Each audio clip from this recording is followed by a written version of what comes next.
Hello.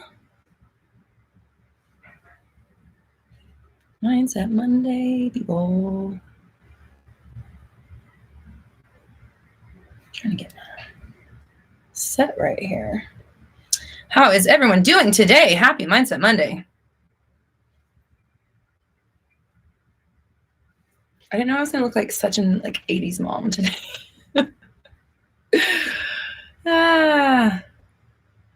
Am I married? Yes, I am.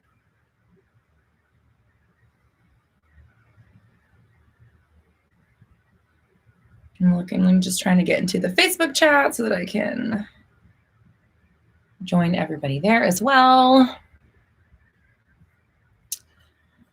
We got Dan, Karina, Amber, Pamela, Oki, Kelly, Michael, Alejandra, I Am Powerful, Brandon Cortez, Daniel, Wendy, Kelly, did we say that? Flag Girls, Moonly, Glitterfied, Laura, Maddie, Dina, hello Dina, Denise, Thrive with Lou, hello, Paley, Blue Moon Tune, I like that.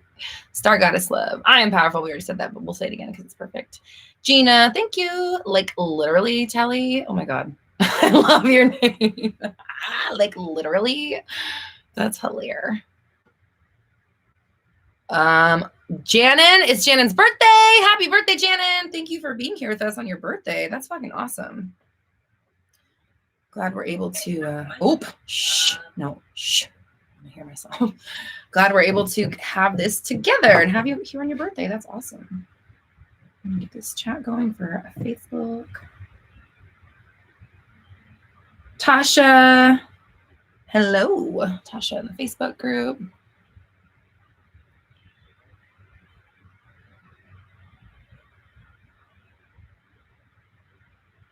Okay.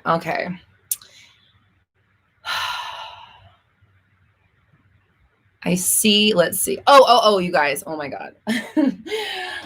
As you can see, we're in a new set today, new Mindset Monday set. And this is also the new podcast set. And I'm sure you know I'm obsessed, of course. It's very, very much Roxy, very much me and my aesthetic and my artistic expression. So I'm very excited to have a new set, and that includes, I want to get this little shot right. This is the photographer in me is like, I need to have everything in the frame. Mother F. Okay. Sorry, y'all. This is important to me. I'm an artist. Butter is important to me. Okay. So this is our new timer. How precious is she?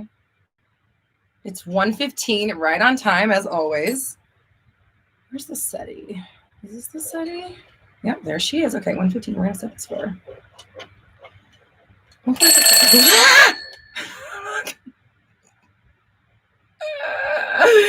That's what it's gonna sound like when we reach our. Because all I have to do is just turn it. You don't have to pull it out or nothing. You pull it out, you push it. Okay, all right, you just do it. That's how extra I am. Like, that's my timer. Okay. So, like, literally, Tally, every time you say something, I'm going to call it out just because I like it. Okay, so Alejandra, the reason I'm reading this is because I don't like how you started your little thing. And obviously, we're here to keep our shit in check. So she started out with, OMG, I fucked up, Roxy. No, not possible. Okay. Like, don't assume that anything is messed up. When you assume something's messed up, that's when it becomes messed up, not before. It wasn't messed up before.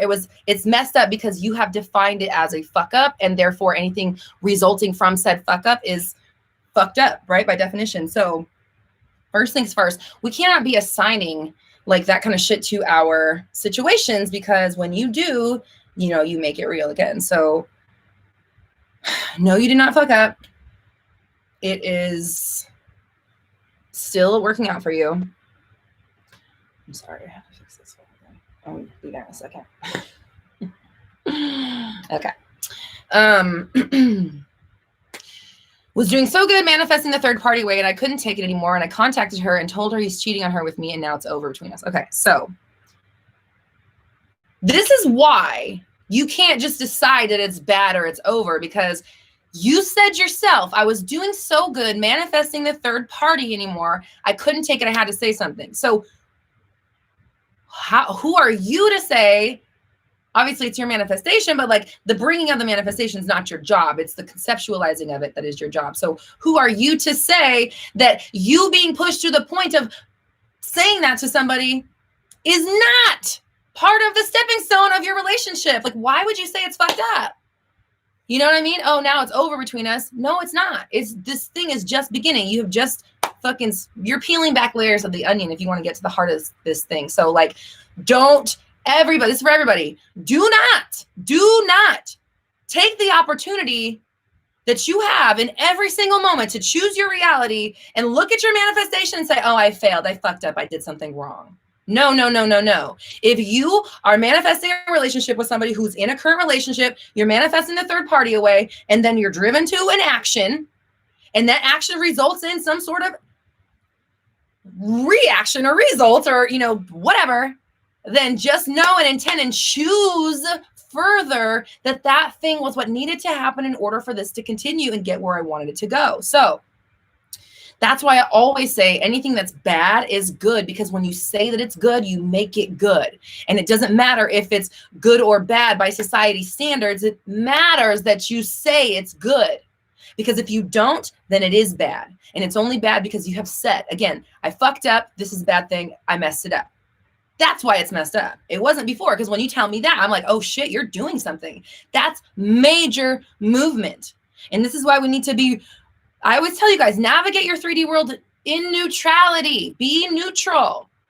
Not saying because you haven't fucked it up, but we need to get you back on track, because you're on track, because you're definitely off track right now. So back on track. This is working out. It doesn't matter how it comes about. I need to be open to the harmonious unfolding, or I need to be open to the unfolding that the universe presents in front of me, because I'm manifesting it to be a certain way. So I have to assume that it's going to be. If you don't, then who does? Who does?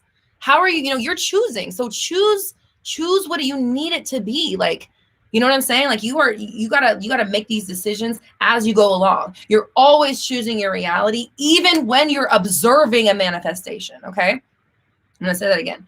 You're always choosing your next reality, even when you're observing a current reality or manifestation. I've been telling my clients lately, my one-on-one clients, every single thought or sentence, every sentence is a destination or a manifestation. Every sentence is describing your future. Every sentence you utter and think is describing your future. Okay. So even when you think you're just reacting to a current situation or circumstance or manifestation, you are also, and more importantly, choosing your next experience. Okay. So your words, whether they are out loud or in your head, always are describing your future. Don't ever forget that. When you are speaking or thinking, you are describing a future, yours, okay?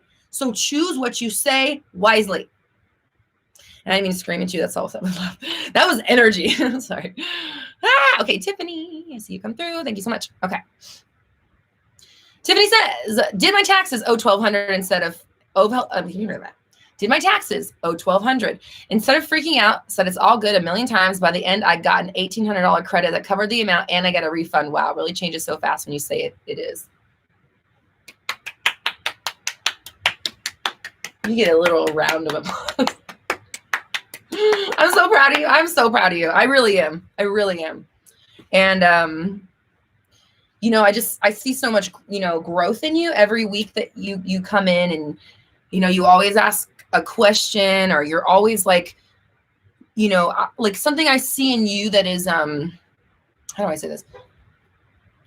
Something I see in you a lot, many times is like, like, I can tell you're working on growth, right? Like, not, and I'm not shaming anybody, not putting anybody else down, but like a lot of people come here, they're working on relationship, they're working on, who knows, like self-esteem, job, career. Again, not to shade anybody, but you're somebody who consistently shows me that you are working on figuring out, Tiffany, putting yourself first, learning to love yourself and figure out what that means and what that looks like figuring out who you are. And you're also week by week showing us that nothing stands in your way when you persist through it.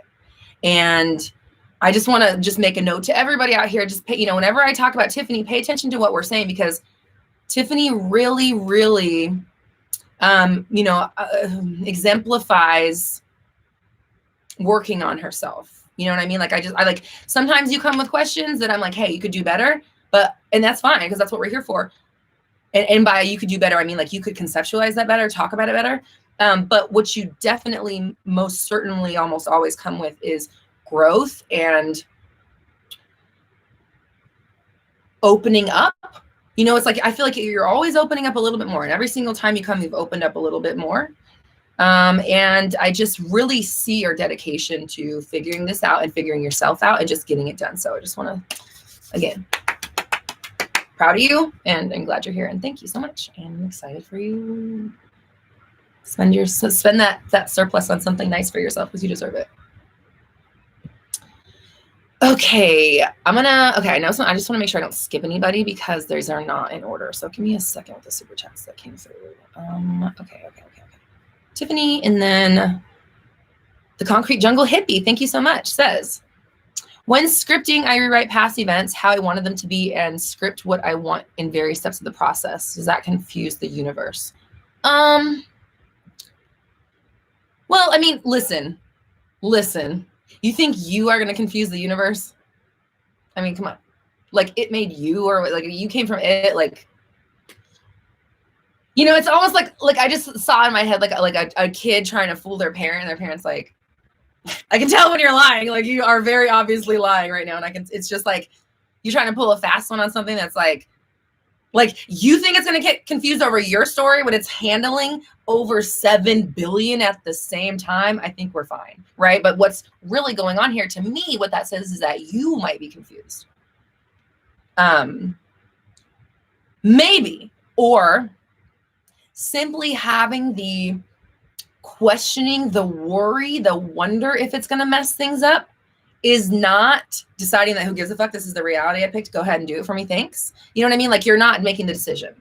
And actually, that's kind of like what I'm talking about in this week's episode of the podcast, which I'm recording. I recorded today, so that's why I always talk about it. But I recorded on Mondays. So this week's episode of the podcast is going to be about,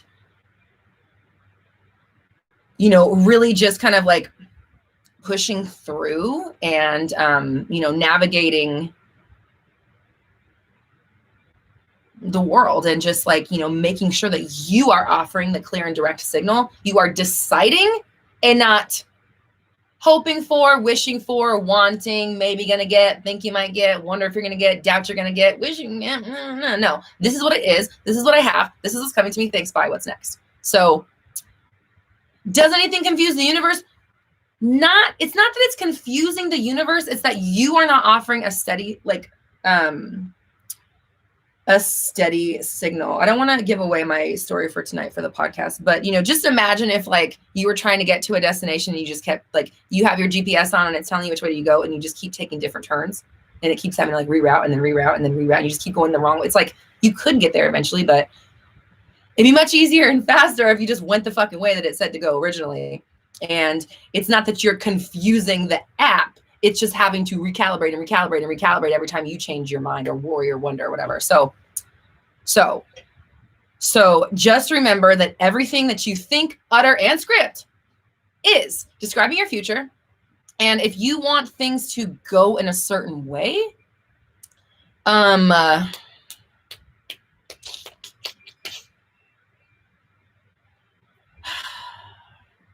don't know. It's obviously you can have whatever you want. You can have whatever you want. You can intend it's going to work out the whatever way you want. And And I know like that's ultimately it is whatever you say it is. But for me personally, I think excuse me, the strength lies in saying, I don't give a fuck how it comes about. It's just this and thanks. Do it for me. Like, you know, like I mean, yeah, you can choose it to be anything. You can choose it to be whatever. These things are going to happen. They're going to happen in this succession and cool, fine.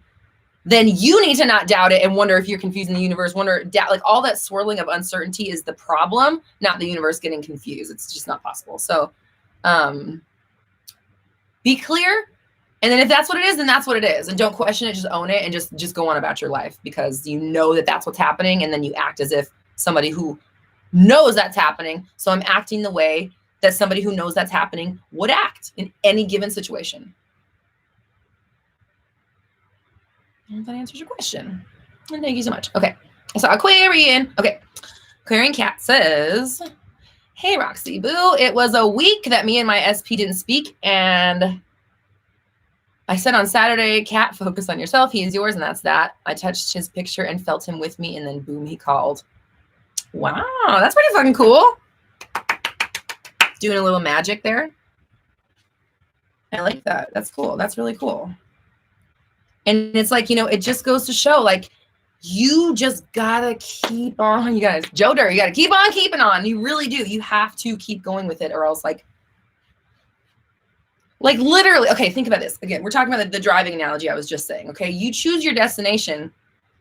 If you stop driving there, how do you expect to get there? Seriously, okay? Persist, yeah, because if you stop going, you're not going anymore, you know? So if you want something, keep fucking driving there until you get there, right? You know, it just makes sense. It makes sense. Sorry, I'm not trying to yell at everybody. Like, the energy is giant today.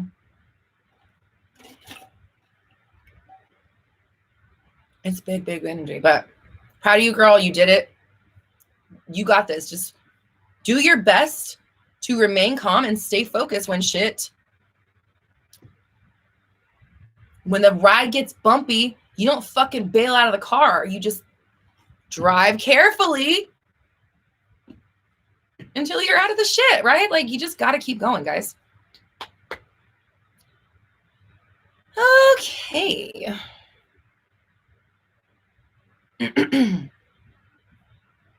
DH, thank you so much for your donation to the super chat. I don't see a question, so I appreciate you. If it's just a donation, if you do have one, just let me know. Brandon, I appreciate you. When am I releasing the sexy affirmations? They are coming out February. Not this next not a week from tomorrow, but 2 weeks from tomorrow, whatever that date is. So the 10th, February 10th.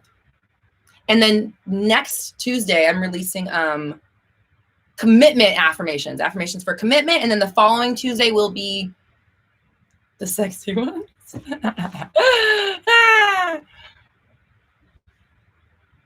I'm also going to be releasing, I have a new project underway. Malachi and I have, gotten like one done, but out of like 15.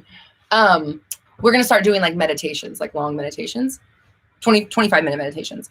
And they will be available for purchase on my website. I am going to make one for free for YouTube. But overall, there will be like, I'm gonna have like 15 different ones on my website. But the first one coming out is a love-based meditation.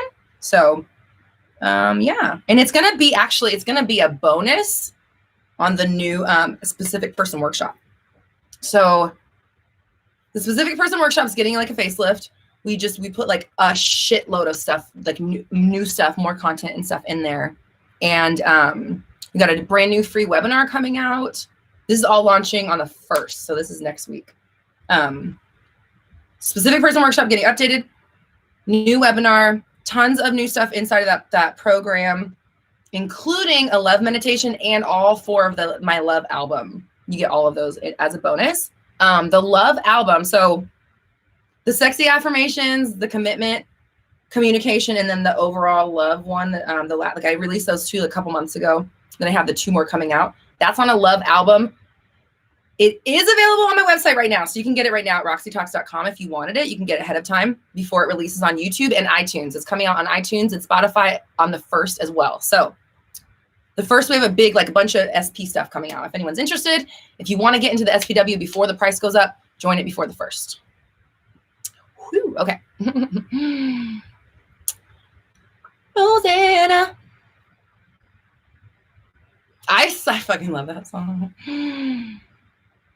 Okay, DH, where's your question? Okay, here we go. Roxy Latte. I like that. Been manifesting to you guys for a long time. I know one of them really does like me. I use affirmations and meditations. I script. I'm not stressed over it, but only see friends with benefits results. Okay, so a couple things. I would first off be looking at your own like history and patterns and anything you may have experienced up until now that is that feels like friends with benefits, right? Which friends with benefits feels like crumbs, not the whole bakery. It feels like being hidden. It feels like not being enough or not being good enough. It feels like sometimes it can feel like never getting the thing you want, or like, you know, the good things not coming to you, stuff like that. So I would look at what that reminds you of from your past, so you can kind of like dig down to see like what your underlying beliefs and shit is surrounding that to where this would be manifesting the situation for you with like two people, it sounds like. So look in your history, and then also move your story forward. If I were you, I would be focusing on writing about how in love I feel, how loved I feel, how appreciated, how respected I am, how trusting I feel of my partner and the people in my world, how, you know, great things are always happening for me and like I'm set up for success, and, you know, there's longevity and love and shit like that. I would be scripting more about you, script from here, and script about how great it feels to be so content and so loved and so fulfilled now, so satisfied now, and then let the universe bring the person through in the nice, committed, respectful, you know, legit or official relationship, however you want it to be like that. I would be focusing more on you and less about them. And then you're only seeing friends with benefits results. Definitely stop affirming that. Let that be the last time we ever say that. And make sure that, you know, you're always chosen first. You're first chosen.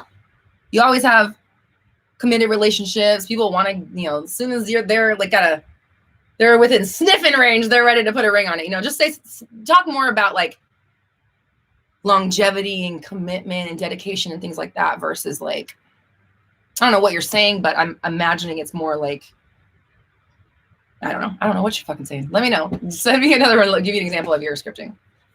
Okay, we have another super chat. Lindsay. Okay, Lindsay says, I know visualization is important to manifesting. Doesn't matter if you change up the visualization every day. Can you script the same repetitively? You can do whatever the fuck you want. This is your world. You're already creating it as it is. You know, I don't think that like, sorry. I'm not saying that visualization isn't important to the manifesting process, but it's not all of it, you know? And like, I sometimes I feel like other, maybe like more traditional, what am I doing? More traditional teachings or whatever the fuck, they focus a lot on visualization. And I just think like visualization is just like such a small part. It's like one layer of the cake. And, you know, or even, I mean, maybe the sprinkles, you know, or like the frosting, like, I don't even think it's that big of a portion of it. Like the cake could still be cake without it.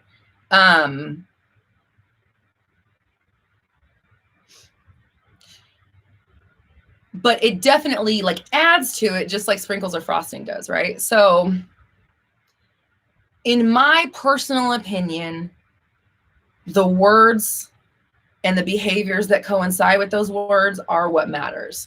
And like, let's just be open, just because I'm always evolving my practice. So, you know, if you watch my shit, you know, I've been very, very much like, I've been on the words thing for a year and a half straight. It's the fucking words you use. It's the language. It's the language. It's the language. It's the fucking words. Whatever you want, say that you already fucking have it and move on because it's the words, right?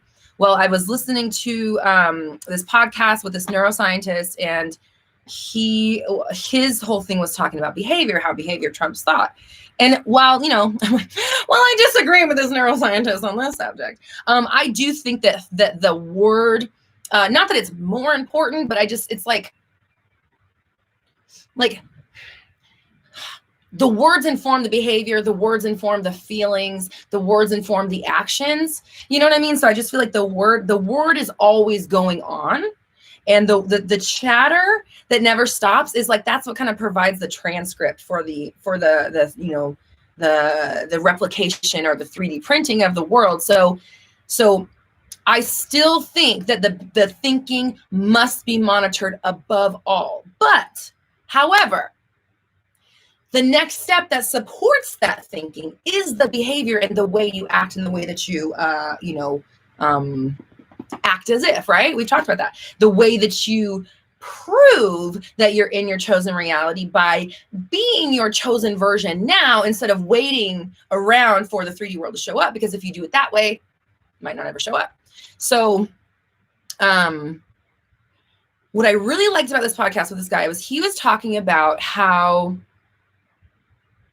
he's talking about pattern interrupt. He's talking about behavioral pattern interrupt. Now, this is what I speak. I talk about pattern interrupt with thoughts, though, right? Like, shut your thought down, go somewhere else. Drop it, pick up a new thought. Flip your thought. Interrupt the thought and go somewhere else, right? We've been on this thing for over a year and a half, right? So that's kind of like been my approach, is to create a new neural pathway from the trigger that you have or the thought that you have to a different thought, to change ourselves, prevent a spiral, or change the direction, change the tide of what we would normally think our habitual thinking into something else, and turn that into a habitual thought, and that something else being something that's much more productive for our lives, instead of having a broke or an ugly thought, having a beauty or a rich thought, being very basic. My point being, creating a new definition for ourselves and then going there so many times that our brain creates a new neural pathway there. So what this doctor was saying is that we do that with behavior. We do that with behavior too. And so, I've been doing a lot of I've been looking into doing more tarot and watching pick a card reading videos and just whatever. And every time I do any sort of reading, and then also my assistant is heavy trying to make me really structure my life out, schedule every hour of your day, basically, kind of type of shit. All of these readings I keep getting, all the cards I pull for myself, they're all about scheduling routines and acting like the multimillionaire, billionaire, whatever that I talk about myself as. I got to act like her. I can't be staying until 6 o'clock in the morning. You know what I mean? I need to be acting like somebody who functions like a CEO, right? So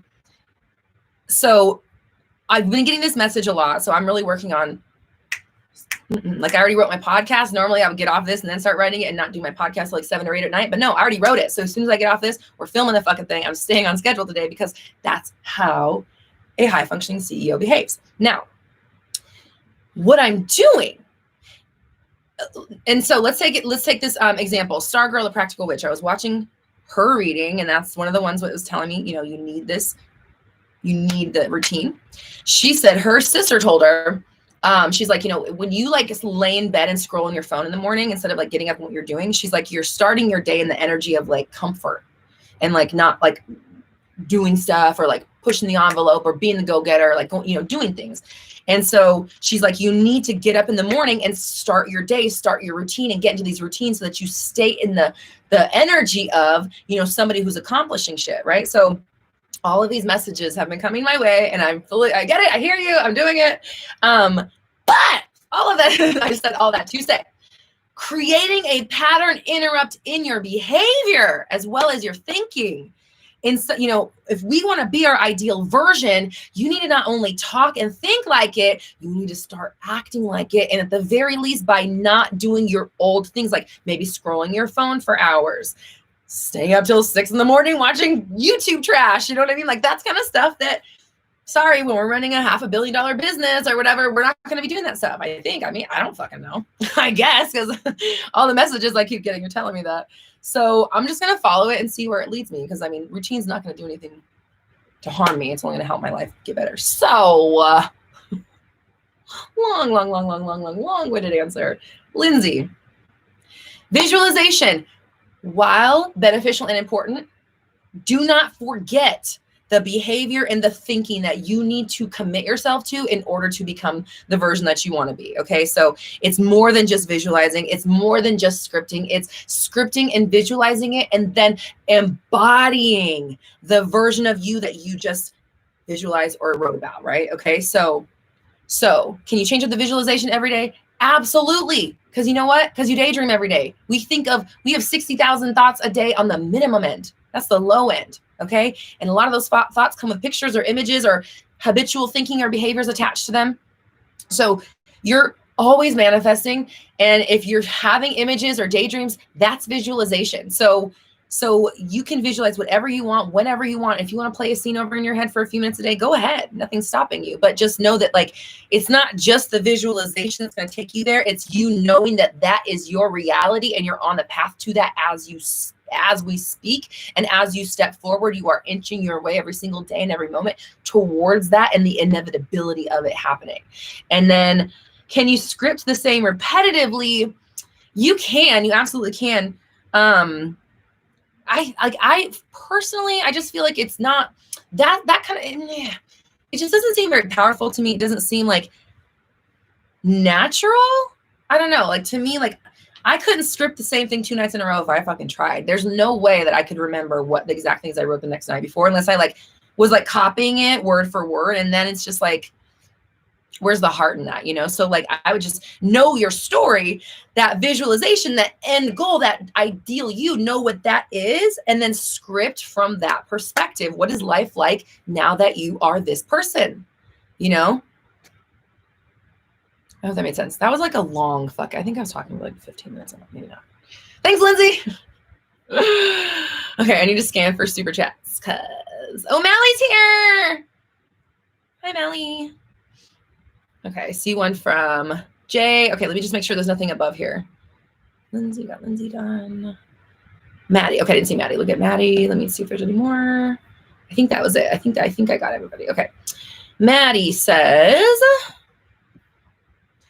I have a boyfriend now, and I looked back on my scripting, and everything I scripted in November is now true. Thank you. I posted my success story in the Facebook group. Girl, proud of you. I'm so happy for you. Like, you've been here, you know, like you're one of those names. It's like, I've seen so much that I recognize you. So, fuck yeah, dude. That's awesome. That's awesome. November to now, 2 months. Nice. That's awesome. Proud of you. Thank you. Everyone's like, how long did it take? She said November, you guys. Ooh, Esmeralda manifested a Valentine's date with your SP. That's awesome. I just wanted to read it because I wanted to read your name.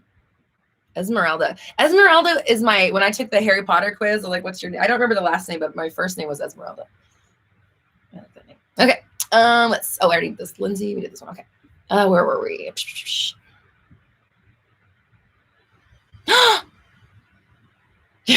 I just saw, okay. So there is somebody in the chat. I actually have like two, like my like fucking longest, oldest friends here in the chat right now. Miss Lola Black. I just saw her.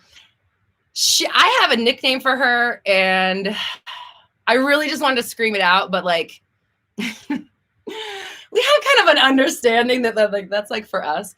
So I don't want to call her out, but I just want to send a shout out to my fucking sister, fucking BFF bitch. Lola Black is in the chat.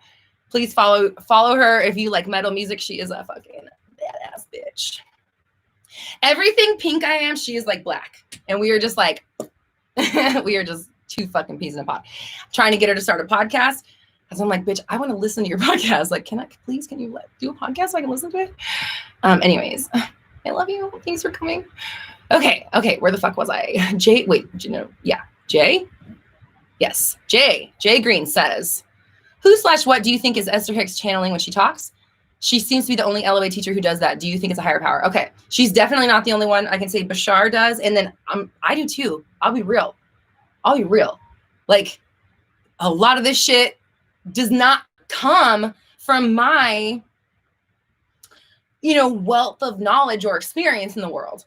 And like, I have always been very good at connecting the dots. one of my gifts as a person is like, I can just like, you tell me a situation, I can already see all the out, like I see every like A through Z and which path is the quickest and which one's going to cause this. And like, it's just something that I have naturally. I can just kind of like see the whole forest at once. So drawing connections to things and like understanding stuff is definitely part of my personality, I guess I would say, or talents as a human. Like I can really break things down and understand and like, you know, and that's another reason why I studied behavioral science in schools. I just am very, very fascinated in like people and what they choose and like why and like, you know, and that's again brings me to no judges because I'm just like, yeah, everyone does their thing and I don't really judge. So anyways, my point is that not everything that I'm telling you people, you guys, all of you guys comes from me. Now, like, is it put through the filter of my own sensibilities? Absolutely. And like my way of life and my philosophy, I'm like, fuck you, don't give a fuck. I'm just gonna do my own thing. Always been me.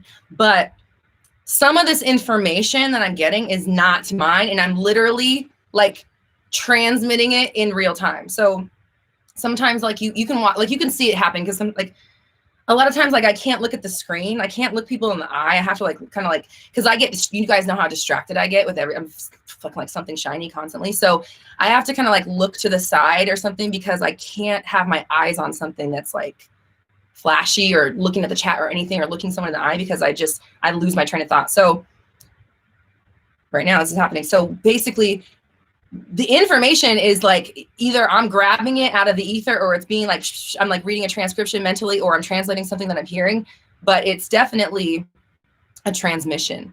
And I definitely am a channel and definitely know that not all of this shit comes through as mine. And then also I gotta be real. I've often wondered if I channel the same entity as Bashar or Bush, whatever, just because the things he says sometimes it's like the exact way that I say it. And I never listened to him before like a few months ago. So sometimes I hear it and I'm just like, dude, that's like the exact way that it would come out of my mouth. And that is like weird to me. And I know that Daryl Enka, who is the person who channels Bashar, has said that Bashar speaks through more people than just him. So what do I think Abraham is? I don't know. You know, I've heard this kind of like thing about this idea of like a collective. I feel like Dolores Cannon talks about that too, because Dolores Cannon, she's like the mother of hypnotherapy, and she's like the person who discovered past life regression. And she would, I feel like I hope I'm not mixing my people up, but I'm pretty sure she was talking about it's like a collective that she channels, and they would say like we. And then who else did that just strike up in my mind? A channel? Oh, the raw text. What the fuck is it called? What is it called? The law of one. That thing. That's all channeled as well. So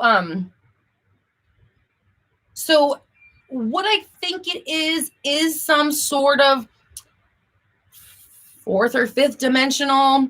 I'm going to use the word entity. Body, that's the word I'm hearing. Body, like like the word governing body, but not governing, right? Like a body of people, but like a collection, like a coalition, like a, you know, like a band of collective group of consciousness. And like those higher dimensional beings, according to like the law of one, once you kind of graduate out of the third dimension, you go up to like the fourth one or whatever. You get to be like a guide for others here in the third dimension, like Jesus, they say, right? So what I think that is evolved. I don't know where they came from, but evolved versions of us, evolved, graduated, you know, next onto the next dimension, the next plane, or whatever the fuck, however that looks or whatever. They're there to help guide us and give us insight and you know, assistance along the way. And basically what I've heard from these other people is that it's like a collective, because they're not I from that point. Because you join back into the, once you're out of Earth or whatever, you're not in the I anymore. You're back into the collective with everything, you know, you're not separate from anything. So So it's not like Abraham isn't a one entity. It's a group. It's a collection, right? It's a I don't know. Does that make sense? I don't know. I hope that answers your question. Okay. Does smoking weed fuck up your manifestations? Nope. If it did, I wouldn't be sitting here right now. No, it doesn't. I mean, unless you think it does, I guess. How did I manifest the solid relationship? Farzana. That's a pretty name. How I manifested the solid relationship with my husband.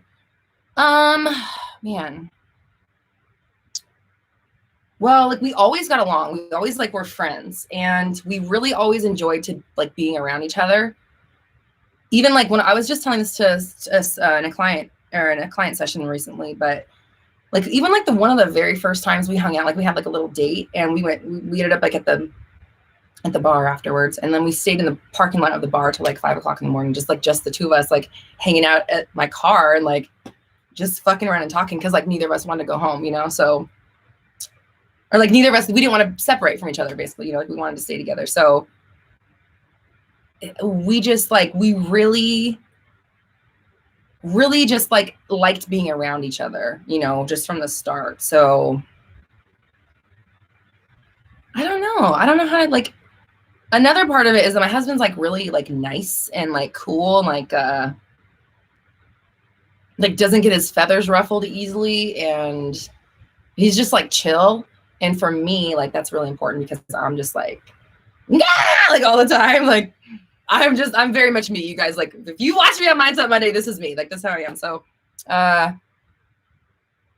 So, you know, he's very much like the calm and the even keeled, and we also just have a lot of the same interests. We're both artists. We're both, you know, we work really well as a team. We create really, really well together. We don't really fight, and that's to his credit, because he just doesn't like play that game. He doesn't play my games like in that way. Like he just doesn't like push back. Like whereas like every other person I've been in a relationship with, like there would be a lot of fights, because I'm kind of a feisty bitch. But my husband's just like, are you done? So like it really helps to not have somebody that stokes the fire, which is interesting because I'm a water sign and he's a fire sign, but it's like he puts out my fire, which is interesting. So, you know, I don't know. I just like, we truly enjoy each other's company. We like being around each other. Even still to this day, it's like we've been married for over 7 years, and we still like hanging out with each other, and like, you know, we prefer to hang out with each other. I don't know. I guess my advice would be just like to be really fucking cautious and conscious of who you marry, you know? Like I see so many people and so many clients just wanting to be married, and like, and I get it. Like I get that you want the connection, you want that family, and you want to have just like the partner. But I'm telling you guys, again, as somebody, I've had several long-term relationships, and I've done it all. I've been super single. I've had several long-term relationships, and I've been married for a long time to somebody that we've been together for about 12 years. So I can say, like, from being in like crazier, not crazy volatile, but semi kind of crazy volatile relationships, even just ones where we just like, you know, both of them were Virgos. Let's just say that. I'll never date a Virgo man. Well, I'm not gonna date a man again anyways, but I've sworn off Virgos 3 separate times. Anyways, me and Virgo men do not do good in relationships. That's for fucking sure. Any hoodles. As a person who's been in relationships and been married to somebody and definitely made the right choice of who to marry and who not to marry, I will say again, you don't want a fucking husband or a wife or a spouse, whatever. You want a partner that you connect with on the right levels. I promise you, okay? Because like, I'm not the only one of my friends that has been married, but some of my friends have already had divorces, you know, and like some of my friends are on their second marriages. And I'm just saying, I'm just telling you guys, like, don't just marry to marry. Marry somebody because that person is somebody you genuinely are like, okay, I don't want to live life without you. I want you to be like, you need to be here with me when I do all of the cool shit that I'm doing with my life. That's what a partner is. You know what I mean? Like, your life is still yours. You're still you, and you should still go after the things that you want. And if you have somebody by your side that loves and supports you in that and pushes you to be your best version, then you have won. But if you got someone beside you that you just married to have someone there and they don't support you, or they're not interested, or they don't care, or they're worse, they're mean, or who fucking worse knows, we don't even want to go down that road. Being married is not all it's cracked up to if it's just about the fucking title, you know, or the ring or the jewelry or the fucking the kids or the family, the status, whatever, to pleasing your family. Like, none of that matters in comparison to your own peace and happiness in your life, in my opinion. That's what I think. So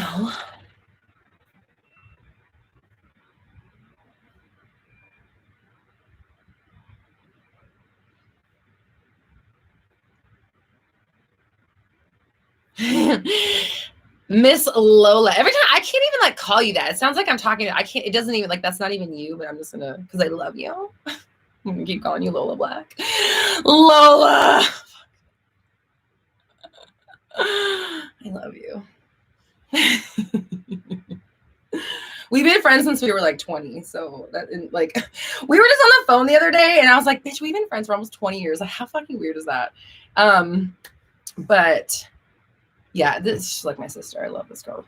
Creamy! You're messing up mommy's sign. What are you doing? You got the Franks above the beans. Or the beans above the Frank. I know. You're not supposed to be on that side of it.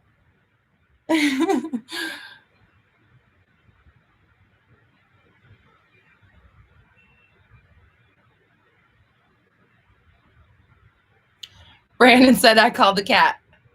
Crammy, your friend Brandon's here. He says hi.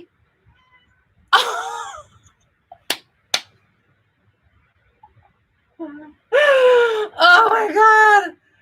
Wow. What's that foot doing? Brandon, did you hear her say hi to you? He said, see? That was so funny. Okay. See, Booksy says, after fixing my health in my checkup, I still had my diagnosis before I had decided at my last checkup. And now a week later, all my symptoms are gone. Yes. Choose health. You did it. You got it. You're strong. Okay. Soph says, does your tolerance for things / behavior change through working on self-concept? Yes, absolutely. Absolutely. Right? Because, okay, so let's just pull something out of there. Let's say it's a tolerance. What is something that something I saw today? Somebody was here's one. Let's say that you have coworkers always treat you like shit. Every job you have, somehow you end up being the asshole or the scapegoat or the person that everyone gangs up on, or people that pick on, right? So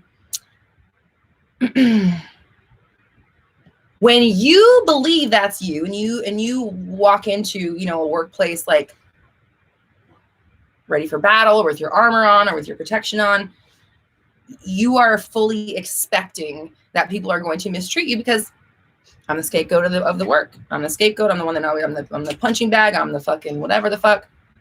But it's just because you have assigned that role to yourself that people must. So again, if you are the punching bag, then what? People have to take shots at you. That's what you were fucking designed for. What else can you do with a punching bag besides punch? Go ahead, I'll wait. Bob and weave, same idea.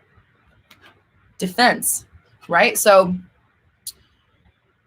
when you change your concept from somebody who is picked on or you know, whatever the fuck that sounds like to you, to somebody who's like for me, I don't have that. People don't do that to me. Like, they're just not going to, because like, you're not going to bully me, and I'm going to make you like me. So like, it's just like, ew. And if you don't, like, I don't really fucking care. It's not gonna, it's like, it doesn't bother me. So I'm just like, it just like that kind of things, they don't happen to me. But I know there's a lot of people who have it consistently at every single job they go to. And it's because at every single job you go to, they treat you like shit, right? It's because that's your story about yourself. So if you change your concept to one of like, nobody fucks with me, nobody fucks with me. I'm just saying that. It's true. Nobody fucks with me. So people don't fuck with me, right? So then it's like, so does that change? Where does this word mean? Does that change your tolerance for things and behavior change? Yeah. So like, then let's say that I was versus, you know, the person who gets wounded by people at work. I'm not trying to shit on anybody. The person who feels victimized at work versus somebody who's not going to take that shit, right? So if, let's say that I heard a coworker was gossiping about me, I'd be like, really, Brenda? You know what I mean? Like, it just went, I'm like, okay. Now I know about your ass. But like somebody else who is mistreated in a workplace is going to be like, oh my God, here it is again. I just fucking started this job. What the fuck? They don't even know me like that. They're treating me like this. They don't even know me. Like, so you're going to go down this whole path of, and not to shade anyone. This is just what happens. A victimhood, which is going to call more chances for you to be victimized. It just has to. If you are the punching bag, you will get punched. It just has to happen like that. Right. So yes, absolutely. Those things change when you change your concept of yourself. Because there's things that you just won't stand for anymore, you know,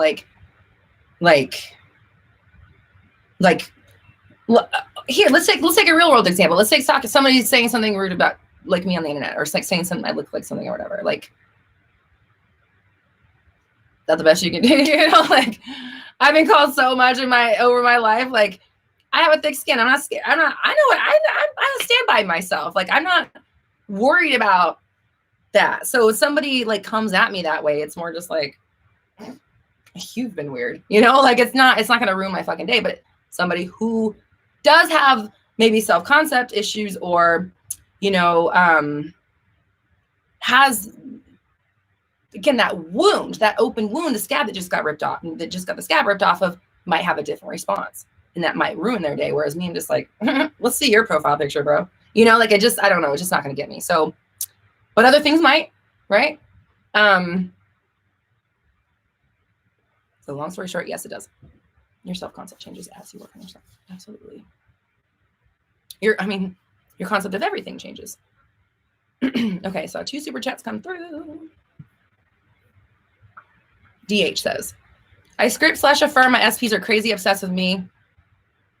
Want only me. Oh yeah, by the way, if you're in a Facebook chat and you're typing, they don't ever show me the fucking chats. I see one from the very beginning. Oh, now they go. Oh my God. Now they're all popping through. Cherie's like, finally my connection let me in. That's funny. Oh shit. Heather and Alicia. Sorry guys, the chats just came through. Okay, let's see what we got. Sorry. DH again says, I script/affirm my SPs are crazy obsessed with me. Want only me. Know they like me so much romantically and need to make me their girlfriend now. They show me. Fuck yeah. Oh, okay. We were talking about earlier. Okay. So got you. Okay. So what I would say is, personally, I don't like using words like obsessed, because like, I don't want any fucking weirdo obsessed with me. Like, no, thank you. Have a healthy respect and love for me. That's cool. But like, we don't need any obsession. So that's just a personal preference. Did I miss a super chat? I just saw somebody said I missed a super chat. I'm in the middle of one. Sorry. This is what I'm talking about. I get so distracted. Okay, Sarah, I see you, babe. I'll get to you after this one. Okay, I got you, Sarah. I'll come back to you.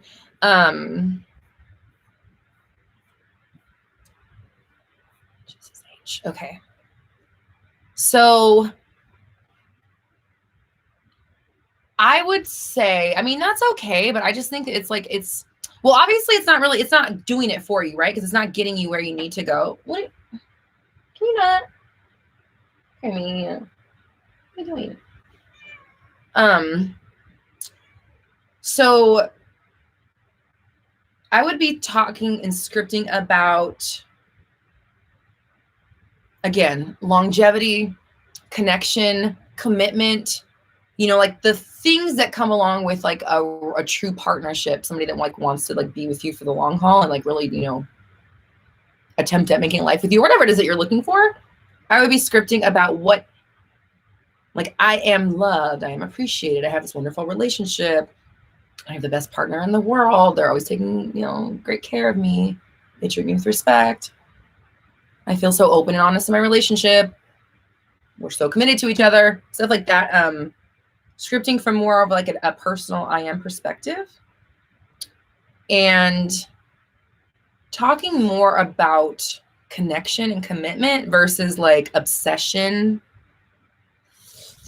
than like making you a girlfriend. Like that's obviously if they feel connected to you and want to be with you and they don't want to spend any time with anybody else, of course they're going to want to make you your girlfriend. So you don't need to like go.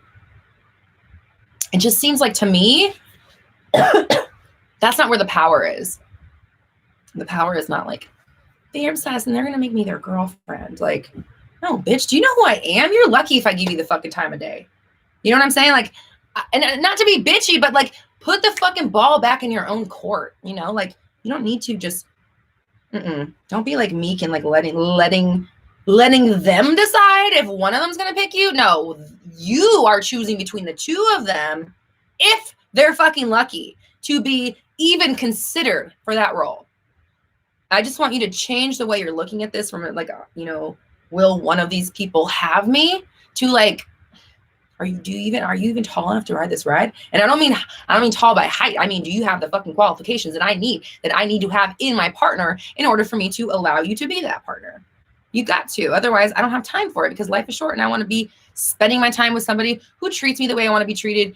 And so in order to get that treatment, I'm going to talk about how I am treated that way in my scripting. And then I'm going to act like and assume that I am treated that way and people will treat me that way. And if they don't, I'm not going to get triggered by it. And even if I do, I'm going to push through and remind myself and re-intent. Actually, no. Actually, yeah, everything's fine. And they do love and appreciate me and everything is all good. Are you stuck? Okay. Okay. Come on. Yeah, I know. Okay. I know. Okay. We got Sarah. Where do we go, Sarah? Oh my God, these chats are so many fucking. Okay. Sarah, thank you so much for the super chat. Says, I dream of having a family and children of my own one day. How do you deal with fertility / age, fear mongering from well-meaning people?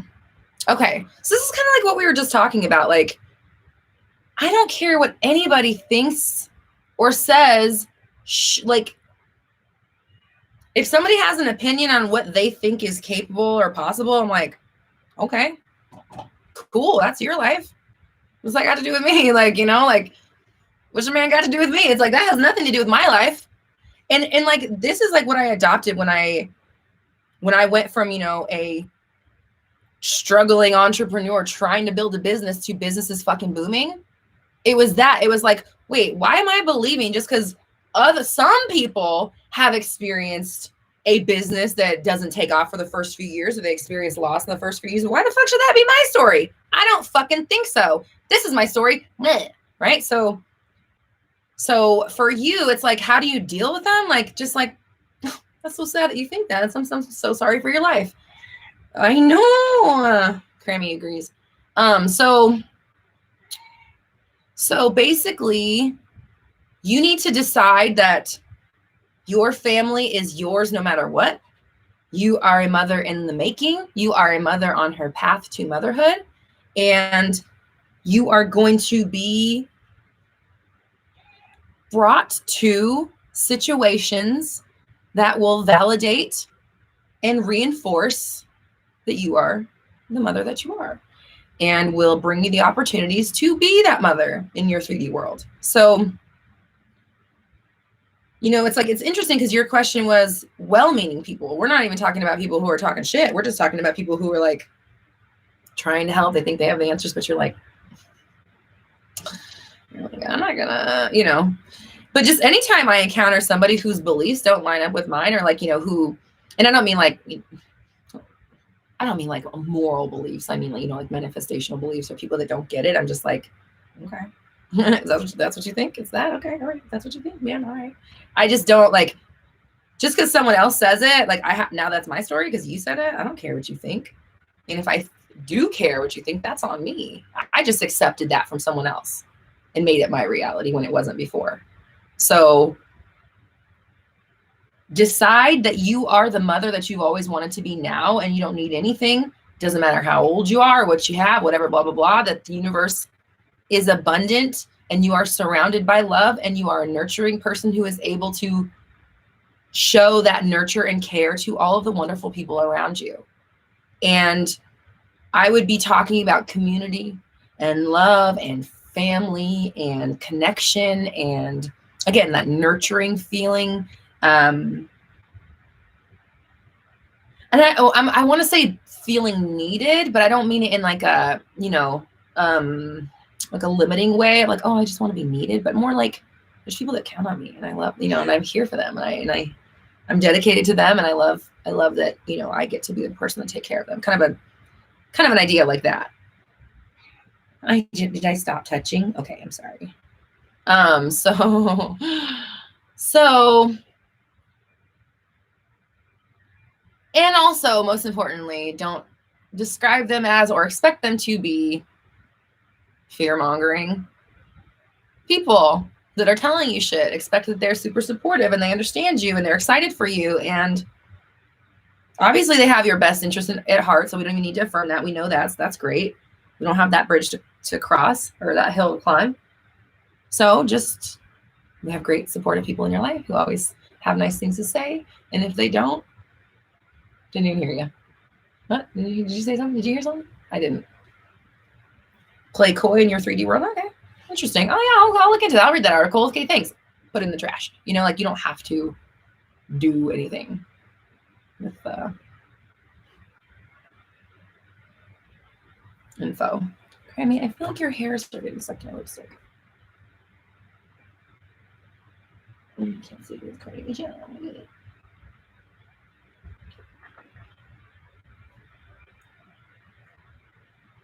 of course, I have this fucking 150-year-old mirror I'm trying to look through.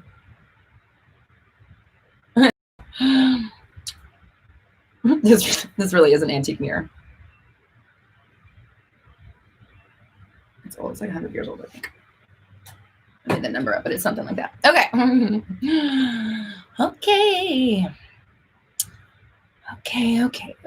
Okay. All right. Amy. Let me see if there's anybody else above you that I missed. Oh, yeah. Sorry, Amy. I'll come back to you. I got Katie. Okay. I think that's everybody. KD, I see you. I just want to check and make sure I've got all the super chats before I move on.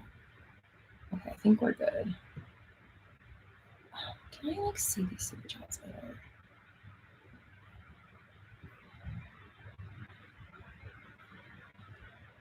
Fudge. Okay. All right. Katie says, what are your thoughts on using subliminals to manifest?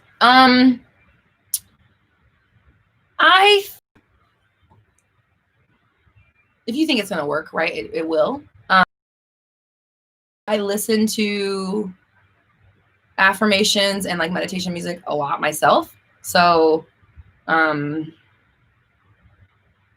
personally think that, well, at least at the very least, it's definitely better than any sort of content that will take away from you, as far as like, I'm just going to use the term low vibrational content, meaning, stuff that's, lyrics are not the best. Like, the most like positive, for lack of a better word. Oh my God, I think I have cat hair all over my face now. Oh, son of a bitch. I swear to God. Okay, no. Oh my God, Crammy. Let me just, okay, sorry, cat. I would have been so fucking pissed if I broke this mirror. Sorry, y'all. I got cat hair stuck to my face now. Can I get it?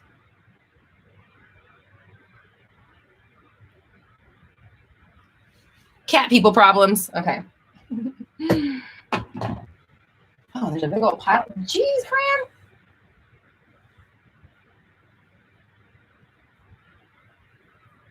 Doesn't help because her hair is black and everything I have is pink, so it just shows up. Okay. All right. Let's get back to this. What are my thoughts on using subliminals to manifest? My thoughts are use whatever you can, use whatever resonates with you, and also do the work as well. Do the work of keeping your thoughts in check and keeping your behaviors aligned with, you know, at least matching the story of who you are, how you feel, what you experience, what life is like for you. I think they're a great addition. They can be a great addition to your practice, but they definitely, I'm not going to say that they can't be the only thing, because I think that I've definitely heard of people that have just used subliminals to manifest specific things. But, you know, like what is going to be required from that is that, you know, whatever it is that you're talking about, you can't be contradicting it in your everyday life. If you want to see like progress made, right? Like if you're, you know, let's just say, for example, you're watching a weight loss, you're listening to weight loss subliminals.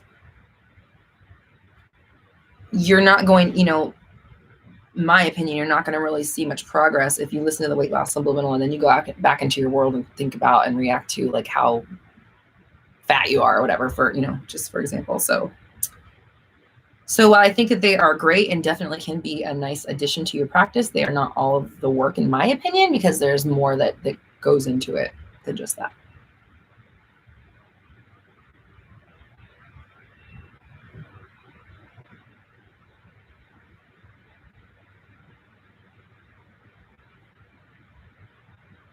Okay, and then we have another super chat.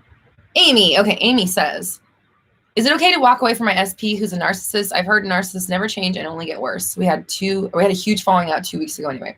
Like, is it okay to walk away from somebody, an SP or a manifestation? Absolutely. Absolutely. Absolutely. If you start to feel like you don't want this shit anymore, you don't have to have it. Take the fuck off. You know, go remove yourself from the situation right away if you want to. Is it true that narcissists never change? Well, if you define them that way, you know, like if you define them as a narcissist, then therefore they must adhere to the definition of a narcissist, right? I mean, like, if that's what you truly believe and that's what, you know, you've, sorry to say it, attracted in your world, and especially if you think that they're unchangeable or whatever, then yeah. But I think that, you know, narcissism is a personality disorder. So that's something that comes from, you know, experience or trauma or behavior. So can you envision or visualize or manifest a version of that person that didn't experience that trauma or didn't experience it to that degree that their consciousness would develop that sort of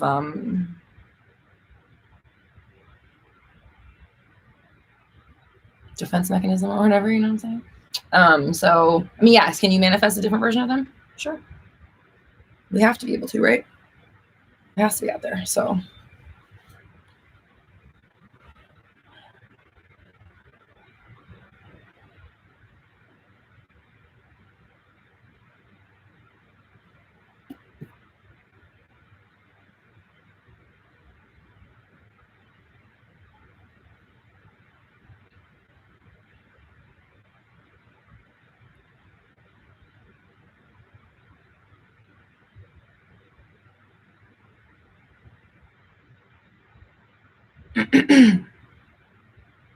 Pamela says, if you're on top of your mental diet, are manifesting techniques necessary? No, I don't think so. But that's why I was saying when someone was asking earlier about visualization, it's like, you can visualize to manifest, but again, it's not like the thing that's like doing the work, in my personal opinion.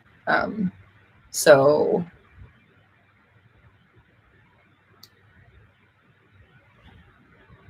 yeah, staying on top of your mental diet, only allowing in thoughts that align with your chosen reality, and then, you know, of course, making sure that you embody that version and not just, you know, don't just talk about it, be about it. Help you get there faster.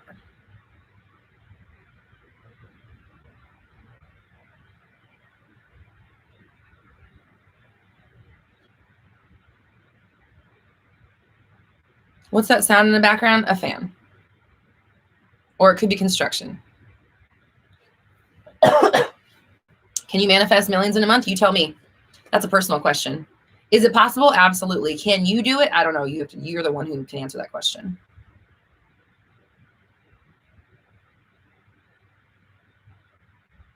Or there was a heater. So I have a fan and then my heater was going to.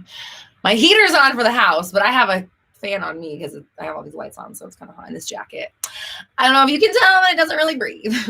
So I wonder if that's what you're hearing. Otherwise, my cat's also licking her. Well, right now she's licking her own fist. So it could be that you're hearing. I don't fucking know, man. Okay. I want to ask you guys a question about yourself. Tell me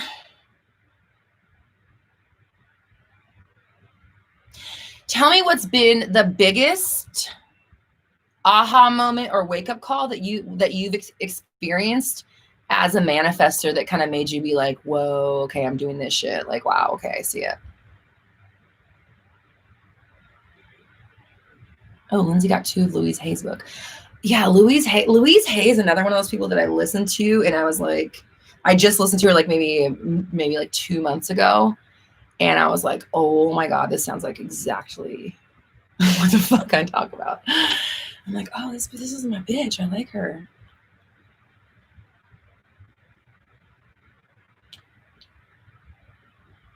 Yeah, I want to hear some stuff from you guys. Like, you asked me thousands of fucking questions. Let me ask a question. Okay. Karina says, so you mean the biggest thing you manifested so far? No, I don't mean the biggest thing you manifested so far, because what is big? I mean the thing that made you be like, oh my God, this is fucking real. I'm controlling this shit. Okay. I said that with love. Okay, NC says, when I manifested my SP to come over the same night. Ooh.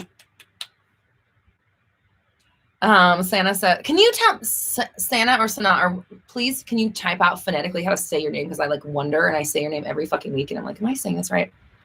I hate mispronouncing people's names.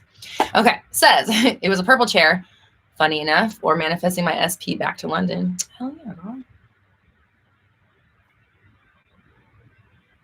Gina says, literally realizing everything is manifesting for my own beliefs about myself and childhood trauma, and no one else holds the power except for me. Yes, yes, yes, yes. Kevin says, you can manifest what you want even on a bad day. Yes, ma'am. Amber says, my SP told me today that he feels like I can control his thoughts. You're like, I do. You're like, wow, you're so perceptive. Daniel says, I found out the guy I was talking to was my SP when I read his birth chart, and all his placements were exactly what I wanted to be. Wow, okay.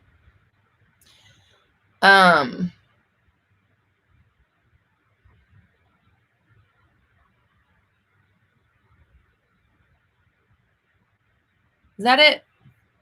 Where's all the good stuff? Just kidding. Not that wasn't good. I was like, there was just a bunch of like circumstantial stuff and like sad stuff. I'm like, wait, I thought I was reading good things. What happened? Amber says, I manifested my kitten back when she ran away. I refused to believe that she was gone. I told myself she never left. Oh, that's awesome. We manifested Ryland's mom's cat back. She got lost. I was like, no, she didn't. The cat's still at home. She's on her way back. We already got the cat. And like 5 minutes later, the cat came back the very next day. Dina says, Roxy has been my best manifestation. Hands down. Stop it, Dina. I love you. Stop it.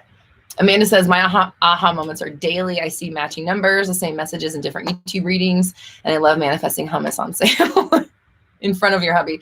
Yes, it's so nice when we have an audience or a witness. Oh my God, it makes all the difference, doesn't it? Elsie says, thinking about how it had been months since I had dumplings and that I wanted them, and then my dad randomly bringing dumplings home later that day. There you go. Amber says, manifesting, receiving money randomly, and then getting random $50 tips from customers at my job. Hell yeah, money is so abundant. Everywhere we go. Pamela manifested going to university for free. Hell yeah.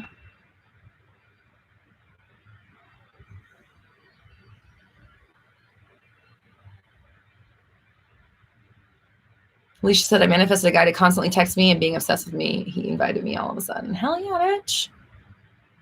Rylan said, when I manifested Roxy out of the fucking cosmos. We manifested each other. Ryland and I fully manifested each other. And that's why she's the perfect person for the job, because she is she's like the person for the job. And that's why she's so good at it. Like, sometimes I say that and she's like, not that I'm not complimenting her, but she's like, takes it like I'm complimenting her. I'm like, I'm not even complimenting you. Not that you don't deserve the compliment, but I'm like, it's not even a compliment. I'm just saying, like, you are the person for the job because it was you I was looking for and it was me that you were looking for. Yeah, I don't need it. I'm gonna have her on my podcast at some point. We're probably gonna have to have two, because we need to have a one of how we manifested ourselves and then the other one of how we're running this fucking booming ass business together.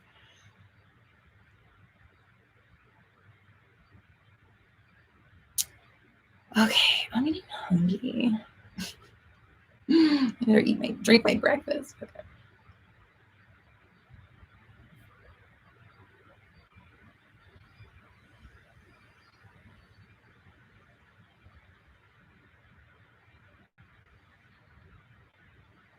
Oh, Amanda said, I also manifest for my husband to move closer to me at night to help me stay warm. I don't say a word.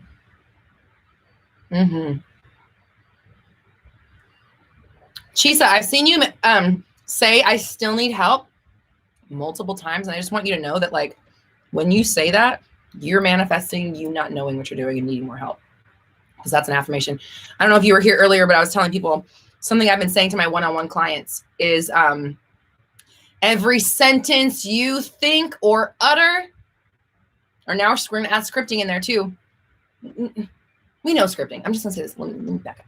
Every sentence that you think or utter is describing your future. Not just your current. It's describing your future. Not just your past. It's describing your future. So just to point out, I'm here for you, Chisa, but you wrote in here, at least I saw at least 2, maybe 3 times I saw just that one thing alone. Here again, I need help manifesting.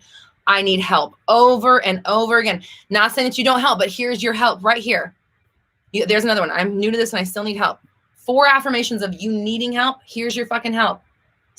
Let me back up. When you say you need help, again, you are describing your future, meaning you will continue to have the answers evade you, right? Because you need help. And if you keep affirming that you need help, you will always need help. So I at least want to see you say, okay, I understand. It's making sense to me. This is making sense. Oh, this is making sense to me. I get it. I'm getting it more and more every single day. And then also, check out my video on my channel called my 360 method. That's like my personal signature approach of how I manifest and how I help my clients manifest, and all these lovely people here in the chat. So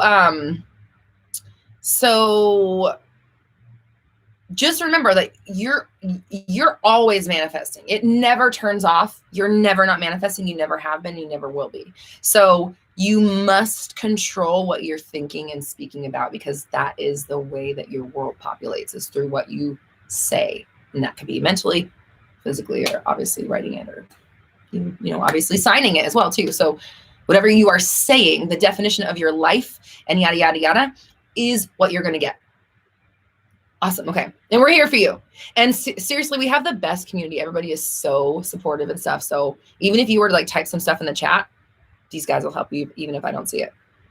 Okay. So, okay. And then you said, so far you're seeing 1111 or double numbers. Yes. So I'm just going to tell you right now, I'd say that you're in the right place right now. All the answers and the help that you need led you here. And this is where you're going to start to change your beliefs and everything and refocus and change your life. So no more I need help. I got the help. I got the answers. I have the answers. This makes sense. I got a hold of this. Oh my God, manifesting is so easy. Just you say these things because I'm describing my future. So Aquarium said, okay, biggest moment when you said you love the Babysitters Club. Yes. I went to Five Below an hour later and saw they randomly had a Babysitters Club book. Oh, that's so crazy. That's really weird. Because I've always loved Babysitters Club, but I've had those tapes for like a while now. So, I mean, not a long while, but I'd had them for a couple weeks at that point when I showed them. So it all and I felt that day that I would be talking about it. So interesting. It's all connected. Amy said, thought about having a salad for Moe's Saturday. My daughter brought me one within an hour. Yes. Okay, so Sana, girl, Sana, tell me.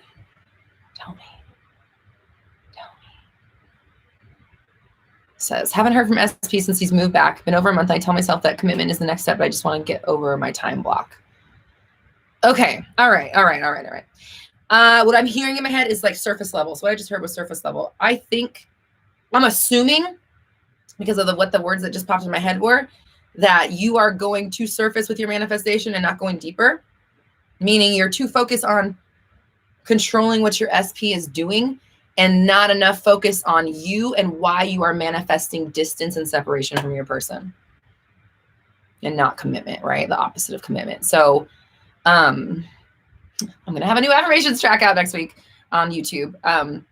So check for that. Commitment specific. But also it's like, you know what I would do is I would go to thesaurus.com or merriam-webster.com and then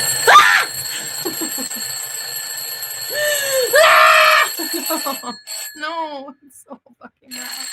I can make it stop. Holy shit, that was fucking terrifying.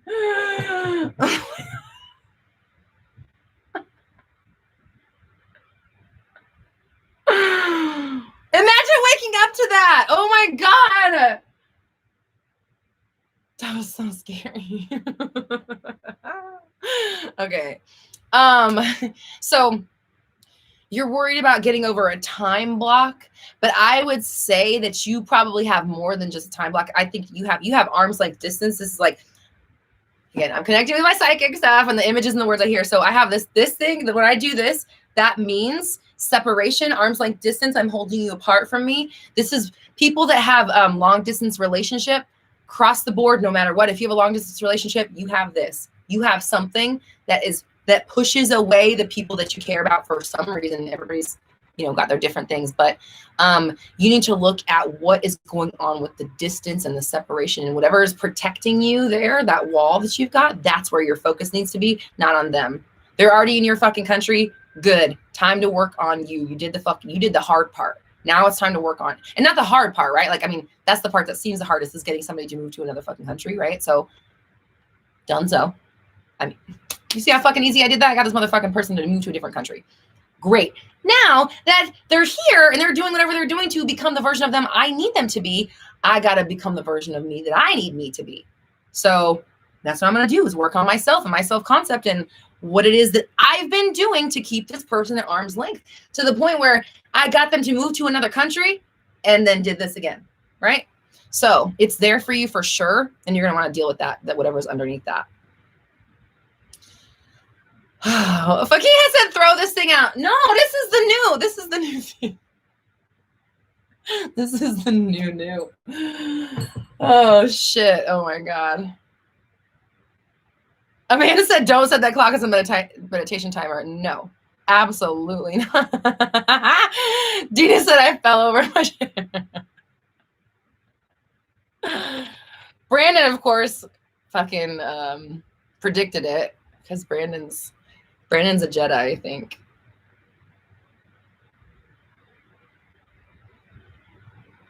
Wolf Thing. Oh my God, I love that name. Wolf Thing? Yes. Wolf Thing says, I thought about my friend making snickerdoodles. 5 minutes later, she asked if I would like her to drop some snickerdoodles off to me.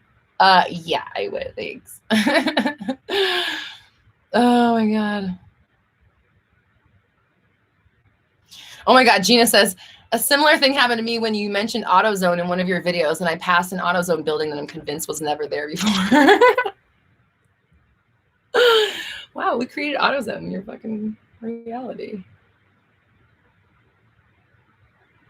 Oh, Chisa said, you do my love affirmations that I have on YouTube. Okay, yeah, those are great. I fucking stand by those things. I have a whole, it sounds like you're doing love stuff. So I have actually I have 2 SP playlists. Go to my channel, watch my video, my 360 video. It's the first video that comes on my channel, like the what do they call it? The trailer. First video on my channel. It plays like when you go. Watch that video, and then I have a bunch of specific person playlists that will, like, tons of specific person stuff, so you can kind of look through and see what's gonna resonate with you and help you on your situation. But the answers are here, and you got the help, and it's all good. Next week we're gonna have some nice You're gonna have some nice success stuff to tell us. Oh, Rylan, I'm gonna read this because Rylan's amazing. Says, don't forget to hit thumbs up. Yes, thank you. Please give it a like. Please, please, please give it a like.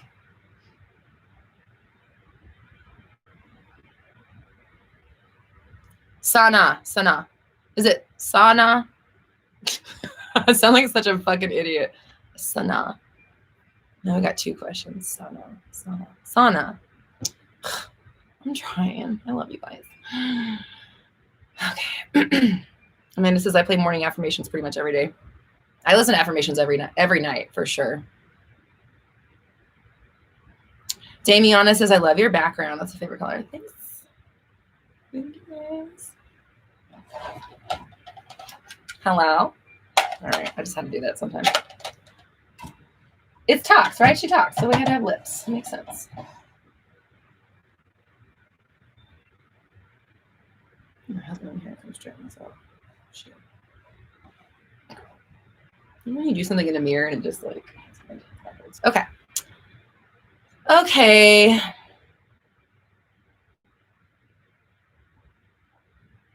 Alicia, you are very sweet. Thank you for the compliment. Thank you. Do I listen to my own affirmations? No. I can't stand the sound of my voice. Yeah, no, I don't. Do I record my own voice for my affirmations to listen to at night? No. Yeah, I was just saying I do not. I don't like, it's not soothing to me. Like when I listen to my own affirmations, I just like pick them apart, and it's just, like, it's not like I'm not zoning out on them, you know, like I'm not, it's like, it's too much like a, like, oh, I don't like that, or this thing, you know, it's like, it's just not that. So, but I listened to, I said it last week, it's called Live the Life You Love or something like that. I listen to just like I just listen to the one every night. It's like Entrepreneur Success. I just listen to that every night before, like as I'm like washing my face and doing all the night stuff.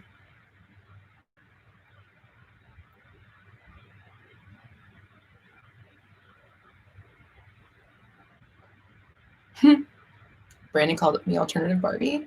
Thank you. I love it. Daniel says my voice is fine. I mean, I know. I'm a singer. I don't like listening to it. I think that's very universal. People don't like the sound of their own voice, right? I feel like I sound so like nasally and like attacky and bitchy, and I'm like, ooh, who wants to listen to that?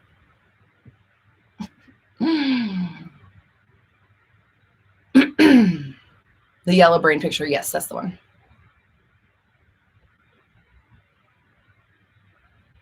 Pamela says, ask us more questions, Roxy. Okay, I'm going to ask you guys a question, then I'm going to answer Ivy's wowzers. Oh my God, I like that. Okay. What can I ask you guys? Tell me about, okay, actually, somebody asked me this question. I'm going to ask you guys the same one. Oh, wait, real quick before, because Karina just said something nice. Karina says, by the way, I love your song, Black Moon. I listen to it a lot. Thank you, Karina. I appreciate you. I've got new music coming out. I was just working on it last night. Okay. Ivy's Wowzers says, and this is going to be for everybody. I'm going to answer it, then I want you guys to answer as well. What's your latest personal manifestation success story? Ryland, what is my latest personal manifestation success story?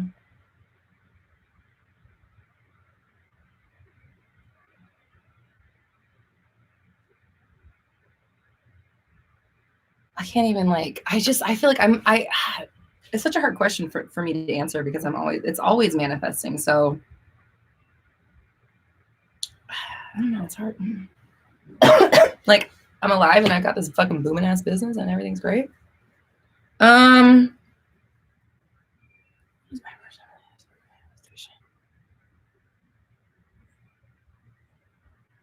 Oh, my husband rubbed my feet last night, and after telling him mentally, not telling him, but my feet get rubbed every night.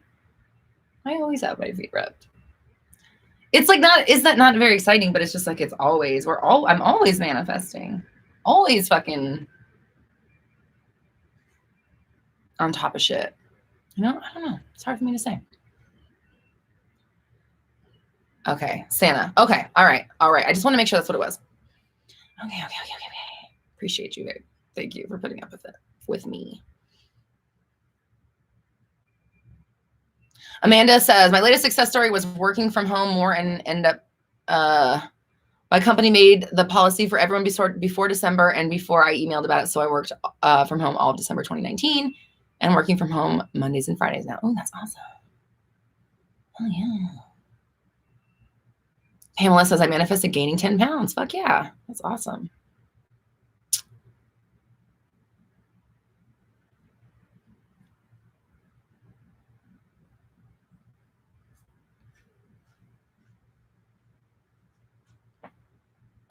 Soul of Salwa says, I manifested 2 truly invested, interesting, intelligent subscribers who commented on my video. I was, oh, Carlo. That's awesome. We love having a fucking community of great people is just like priceless and golden. And I just, again, I want to say thank you to everybody and validate for you, Soul of Salwa, that yes, it is really fucking awesome to have cool ass people in your community. Oh yeah, Rosanna got a video call from SP to introduce her to their siblings.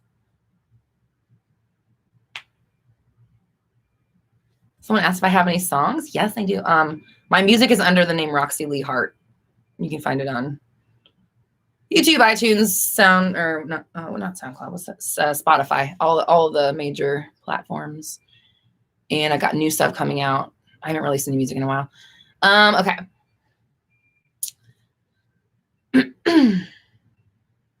Who else got something? Oh, Brandon Cortez said, I got my best friend into your channel. Oh, that's awesome. Thank you.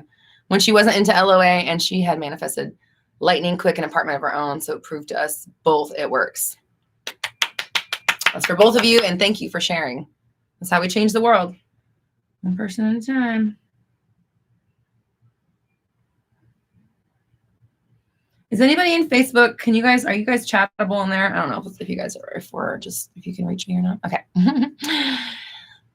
Oh, NC says clear skin. Hell yes, that's awesome. Soul of Salwa says I manifested more focus and decisiveness. Yes, fuck yeah. Lil Rose's Purposeful Love says my latest manifestation was a check in the mail. It was so needed. Fuck yeah. That's awesome. Gina says I've been manifesting my friends being more open with me, and I've been seeing a lot of results. Fuck yeah.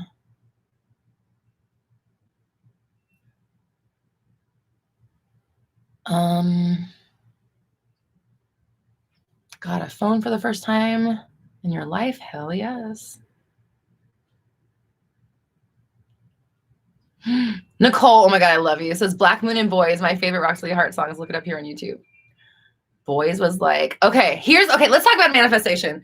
Boys was, okay, that was the first song. Boys came to me as like a whole song. That's like the first time I remember having something like a whole, like just being like a whole download inserted in my brain at one time. And I remember just this song was just like, here's your song. And I just knew that it would be the first song that anybody ever heard from me as an artist, even though I was in bands, me and Malachi, or actually this was before Malachi, because Malachi, we found each other because I was looking for a producer to produce that song.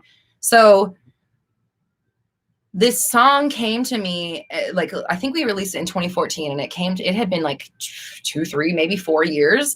The song was just like bloop, put into my head, and I was just like trying to make it. And like, even though it took like 4 years to get it made, it still ended up being the very first song of my own that anyone ever heard from me. Even like, it was just like, I knew it was going to be the first song again.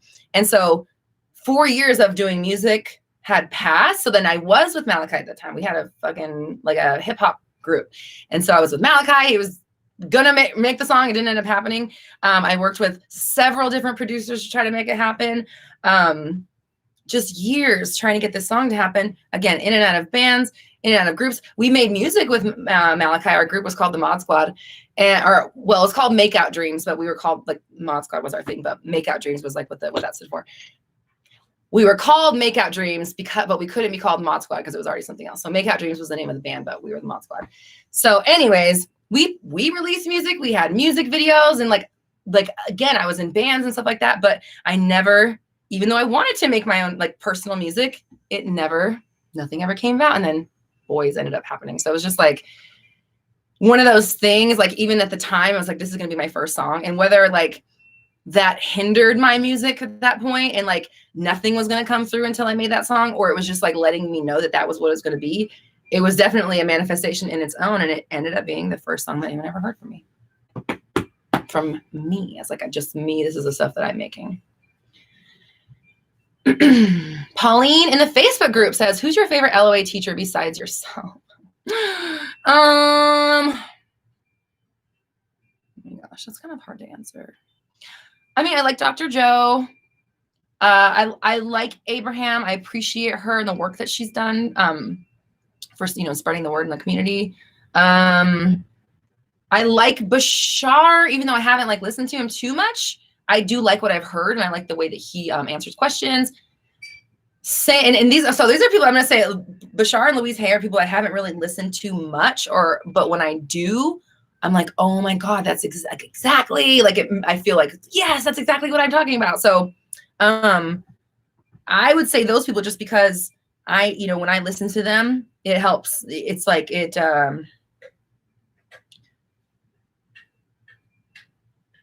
makes like Bashar and Louise Hay make me feel like, okay, yeah, like I'm on the right path for sure. Again, Abraham, I just love her just respect her as a person in the community and a pillar of this community, I guess, a platform. And I obviously love Ralph Smart. I've talked about him before because Ralph Smart really like I always tell people when they're like, you did this, you changed my life. I'm like, you did that. But Ralph Smart really he got me to change my life, and he got me to go vegan, and he got me to start my YouTube channel. So I really, respect him just for that. I mean, not for only that reason, but just, that reason alone is just like, I will always have like love and respect in my heart for him just because of that, that the way that he inspired me to just get my shit together. And like, here we are now, so okay. I saw a super chat come through. Lindsay says, is deja vu a manifestation? That's a fucking great question. That is a really, really, really great question. It's gotta be. That's the quick short answer is that it has to be, because everything is manifestation. So I would say like, yeah, but I don't know. That's such a really good question to really think about. I want to kind of muddle this one over. That's the word, mull it over, not muddle it. I don't want to smash it to death. I just want to toss it around there a little bit. Mull it over, deja vu. Oh, you know what? Okay, sorry. What I think deja vu might be also is like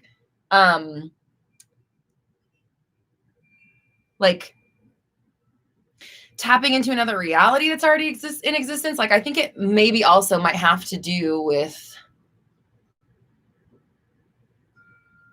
parallel realities somehow. What do you guys think?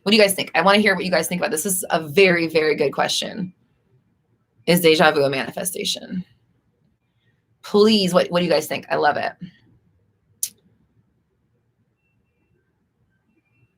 Can we manifest Ralph Smart on my podcast? Please, can we? Yes, can we? I want him to be my first guest, which means, me, I'm intending for him to be my first guest just naturally. I'm not really interested in having anybody on my podcast, maybe besides Ryland right now, except Ralph. And then after Ralph, maybe I'll open it up. But like, I really want him to be on, and I want him to be the first. Like, my intuition is just telling me, like, just like when Boys was like, it was like, yeah, that's going to be your first song. And I just knew it. I just kind of have the feeling that Ralph was going to be my first podcast guest. So if you guys know him or know his business email address, send it over.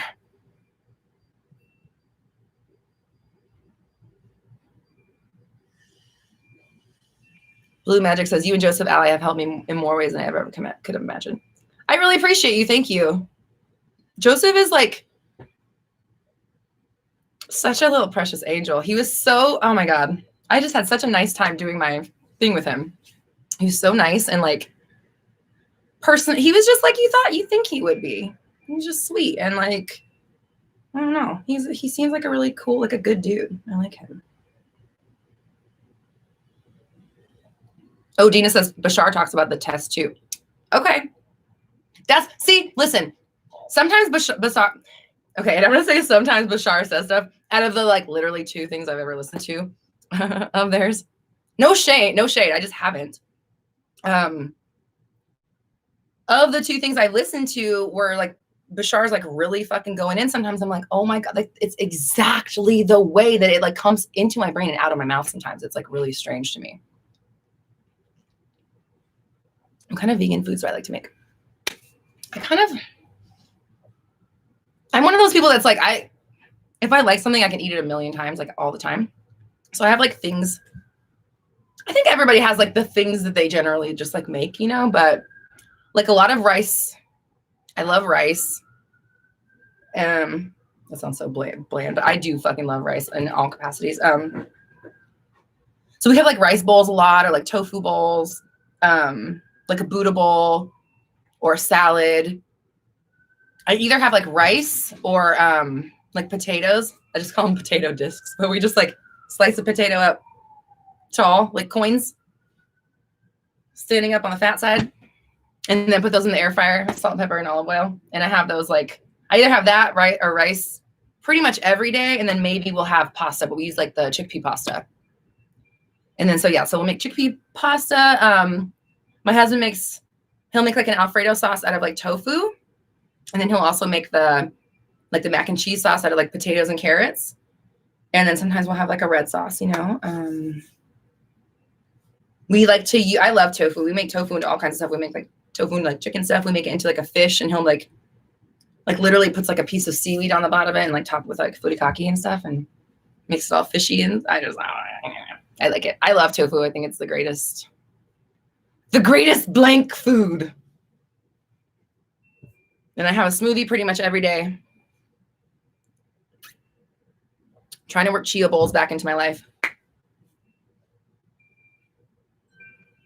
Ooh, Amanda's having veggie lasagna. Yes. Okay, I need to read what everyone was talking about, the deja vu thing. Gina says, I thought about this recently. What if it's a memory from an alternate reality that we forgot we experienced because we're not in that reality anymore? Totally. I think that's perfectly viable. Can we get Gala Darling on your podcast? I will have her on for sure. I don't really know much about her. I follow her because her branding is fucking on point. So I would love to have like a business conversation with her for sure on the podcast. Pamela says, I think deja vu is you in another dimension.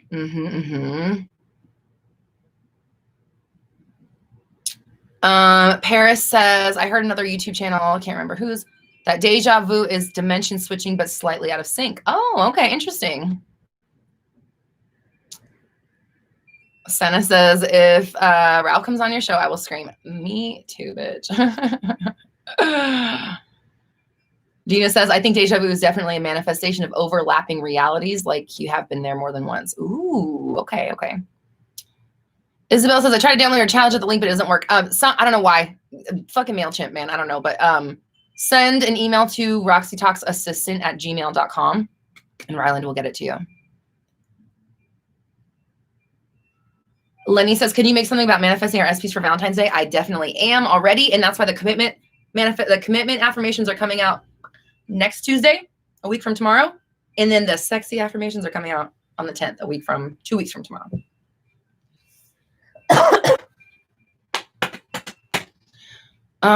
Rosanna says, I think it's like a premonition in a way, just like we see our desires when they're in a different reality, even when we've never experienced them. One of our quick visions. What would I talk about with Ralph? Oh my God. I would talk about with Ralph. I would talk business with him too, as well. Just like I would talk about Ralph with Ralph about pushing through, because, you know, like he was making videos on YouTube like for years. He's been making videos and he's still out here doing it every day. Like I want to talk to him about how the fuck is he not burnt out? Obviously he loves what he's doing, but I don't know. I want to like talk to him as Ralph, you know, as like the person and the person behind all of the shit that he's doing. He's just so, I just love him. I just love it. Pinch his little cheeks. Okay. Can you manifest a specific person, or is that bad energy? Absolutely, you can. It is not bad energy at all. You're already doing it. Every single person in your life is an SP.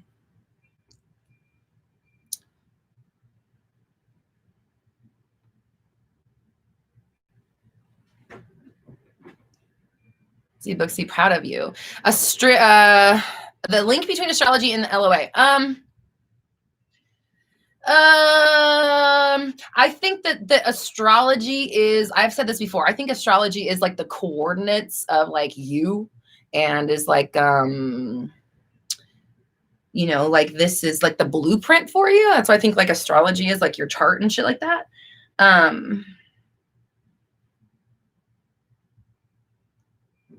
So it's like your blueprint, you know? So it's like, if that's your blueprint, it's kind of like your starting point, then you are naturally going to attract things that match up to your blueprint until you start fucking around in there and making changes with stuff.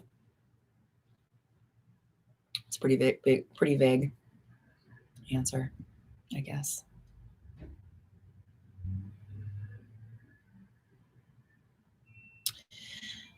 Oh, Ashley says, I think deja vu is when you are exactly where you need to be. I take them as checkpoints in my life. I used to get them so often. Dina says, the energy of Bashar is intense and he can go off on people with love like Roxy. That's another thing.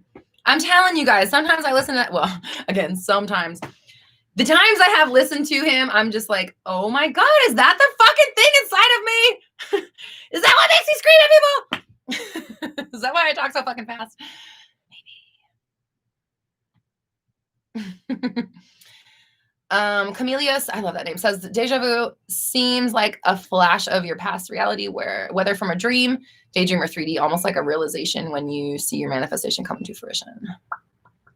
Mm-hmm. How long have I been vegan? It'll be 3 years in June. It's like 2.5 years. And I was a vegetarian for a few years. Oatmeal. Yeah, I eat oatmeal sometimes. I don't really eat during the day much.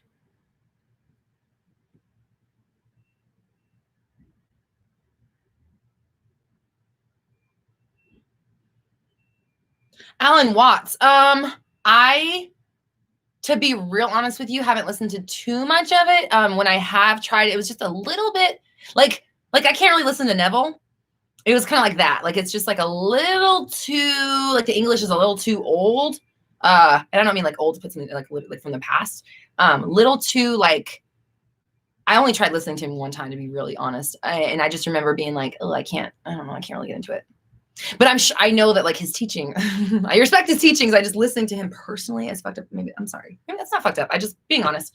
Didn't really get me. Didn't really connect me. But neither really does Neville, to be really honest. I don't really like, if I listen to Neville stuff, I listen to like someone else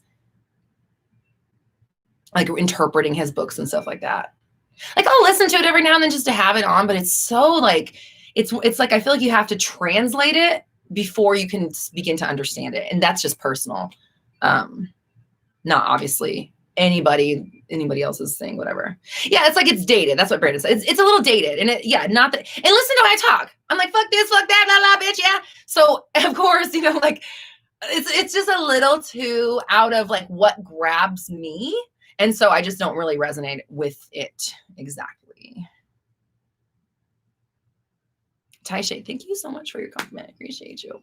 Have I heard of Ernest Holmes? Ernest Holmes or Ernst? I don't know. I obviously don't know who I'm talking about. I feel like I've heard of it, but maybe I haven't. Okay.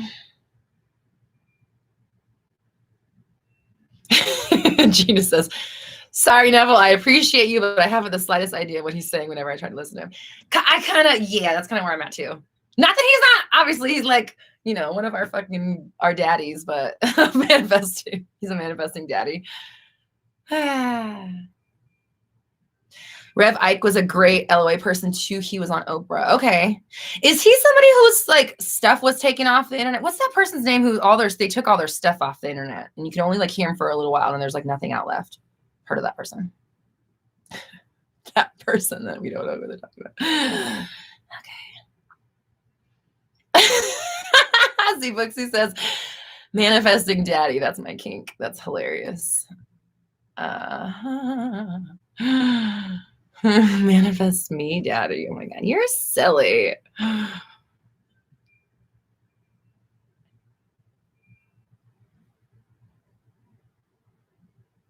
Booksy says Neville sounds like Shakespeare. Yeah, it's like no shade. It's just like it doesn't work on me.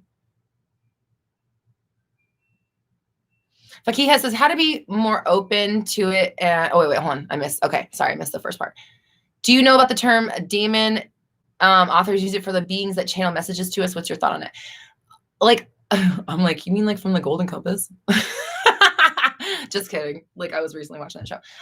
But like I literally don't. I know of it in that regard of like I don't know. I guess maybe a soul companion. So no, I haven't. But I think a demon with an A and a demon without an A are different things, right? Like a daemon is like a benevolent being, and a demon is like a not so kind being. So I mean, I got to be real with you. I don't really have an answer. But am I afraid of what I'm channeling? No, absolutely not. And you know, this is interesting. This is something that I wrestle with this sometimes because, like, for instance, like my dad, I've told you guys, my dad is very spiritual. My dad is an empath. He's a psychic. He's always been very much like the feeling. He's very much an empath. I'm not an empath. I'm a fucking mind path. You know what I mean? Like it is all cerebral for me. So, like I can get your emotion, but my body isn't going through it. I get it up here. So, like my dad as an empath, you know, definitely has had to protect himself a lot over the years. And he's had a lot of experiences where, you know, he felt that he needed to protect himself and like maybe was channeling or speaking with entities that weren't benevolent or good. And he was also doing things like exorcism and shit like that. So for him, the spiritual connection and making sure that you have like a pure channel is really important. And I've heard that from a lot of people. And then it's like, for me, I'm just like, I don't know if it's because I don't expect it to be bad. I know it's good. I come from like, it's all for the highest good. Always. That's like always been my intention. And it's like, I'm pulling information out of like the ether or the cautious train or wherever the fuck it comes from, the transmission. I don't know where it's coming from, but it's from something. And like obviously my intention was always to help people. So like, I don't really do any like protection in that sense. Or maybe not a whole lot, maybe like a little bit, like, again, I intend for the highest good and all that shit, but like, I'm not really out here doing a whole lot of protective stuff, but I also don't like think that I need to. I don't know if that's bad or naive, but I don't think it's bad. And it's again, one of those things like when people are like, oh, you need to protect yourself. I'm like, oh, you do in your reality? I'm sorry. My reality, we're all good here. All the information I get is, you know, for the highest good. So I don't know. I don't even know if somebody asked me that question. I don't know why I was answering that. Oh, we're talking about demons. So yeah, so I guess I don't really expect there to be a negative entity influencing me, nor do I allow myself really to be influenced like that. It's just in general, you know, you know, look at me, I'm a free spirit. I do what I want. I don't give a fuck what people think at all. So like, I mean, a little bit, I guess, enough to like want to be a good person and help people, but not to like change who I am. Like, I mean, for the bet, obviously I want to be a nice person to be around, but like not change, like, you know, what I'm doing, what I stand for, my belief in myself, my trust in myself, things like that.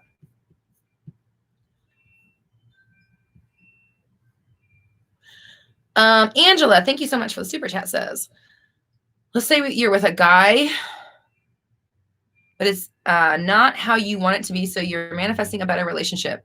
In the meantime, you talk to other guys. Are you preventing getting the relationship of your dreams? No, not at all. Especially when you intend that you're not going to, right? Like, just kind of like what I was saying a second ago, it's like you can still intend that it's going to be all good for you and work. Like, it may not work for other people, but I don't really care about other people because it's working for me. So put this person on a shelf, clean them up, send them away, put them on a shelf. They're all good. They're doing what you need them to be doing. If they're not in your immediate presence, great. I appreciate you. Thanks. Go over there and do that thing that I need you to do, which is becoming your ideal version. In the meantime, I'm going to enjoy my life. I'm going to be content. I have love all around me. There's wonderful people in my life. Everybody that I'm attracted to is attracted to me, and it's great. So if I want to go on a date, cool, because I have an abundance of love in my life, and that's amazing. Does that affect my SP? Not in the fucking slightest. Couldn't if it tried, because I'm deciding that.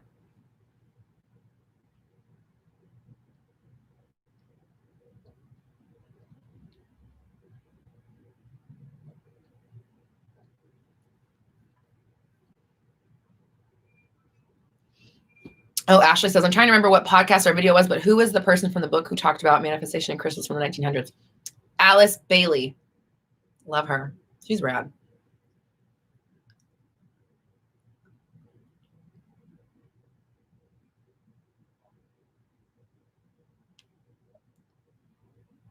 Pamela says, you mentioned exorcisms your dad has done. Can you tell us more? I don't know a whole lot. I know that he would do like houses and shit and try to like, not try, but like get spirits out of houses. And I know he told me this one story about something. Oh, because he said he was like, whenever I would have a reading with someone, I would have them give me something to hold, because like holding that thing would like kind of focus their energy so that he could kind of interpret it, kind of like what cards do. So he had this one woman who gave him like a ring. And this is actually the story he was telling me recently about like protecting myself. He's like, because he's like, I didn't understand that woman had a negative entity that was fucking with her. And he's like, and she handed me this ring, and there's like some sort of negative energy attached. I might be butchering this fucking story. Some sort of like negative energy attached to the ring. And so when he touched the ring or this thing, whatever, was like wanted to fuck with this woman, it told him a message to tell her that he didn't know. He was just like and this is where I was like, okay, fine. I could see where you're coming from, because he was just saying out loud the thing that he heard in his head.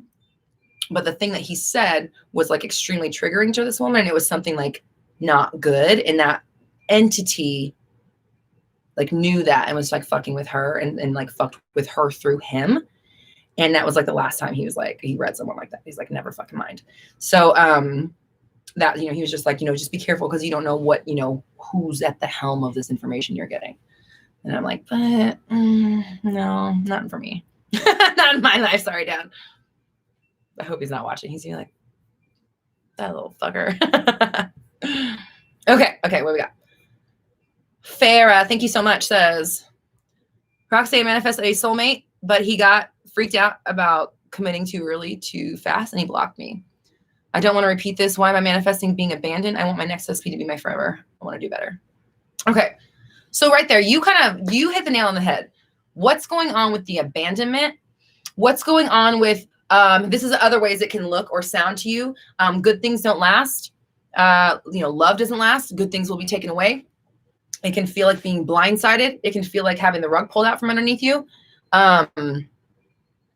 It could be just an idea or expectation or fear that when you love somebody, that love, they're going to be gone, or worrying if there's, another person. It could be like value based, like if you think you're not good enough, so it's going to cause them to go elsewhere. Like there's a lot under that, under like the umbrella of abandonment that you're going to have to kind of do on your own. So what I would suggest is to do some journaling exercises and ask yourself questions like, what does this experience remind me of in my past? AKA, like, when have I felt like this before? What is this striking up within me? What is being triggered? And I would start kind of going down the rabbit hole. You could also I just saw this in my head too. It could also be arm's length distance. Arm's length distance will also manifest people to like leave you abruptly.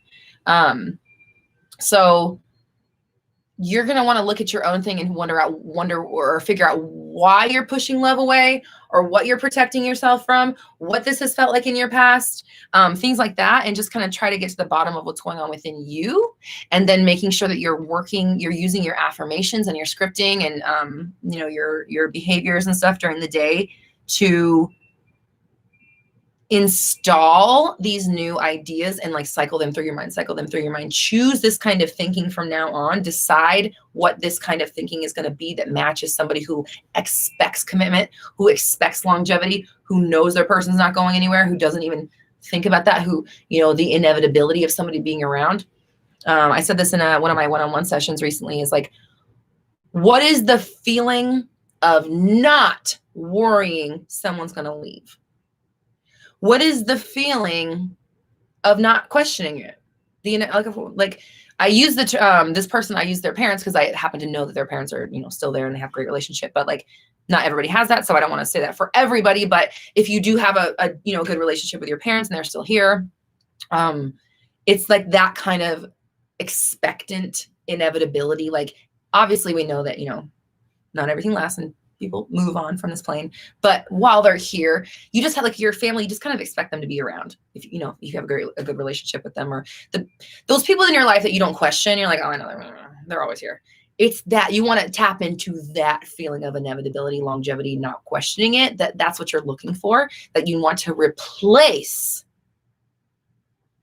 the old abandonment stuff that you're going to figure out. If that makes sense. Yeah. Okay, so another one. Renee, thank you so much. I appreciate your super chat. I don't see questions. So if it's just a donation, thank you very much. And if not, and I see a question pop through, I will answer it.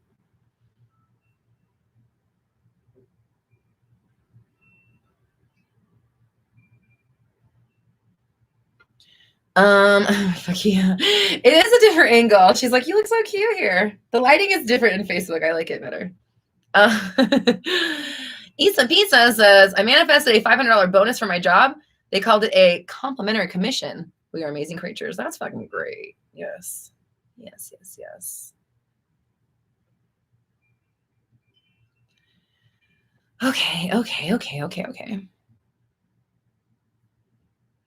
Okay, so someone's name is Patty McGrath. For like a half a second, I was like, Pat McGrath is on my chat.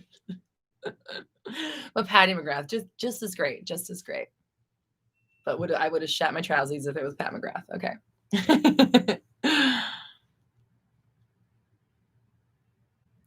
Nicole, you must have rewound. Nicole's like, that damn alarm clock. Oh my God.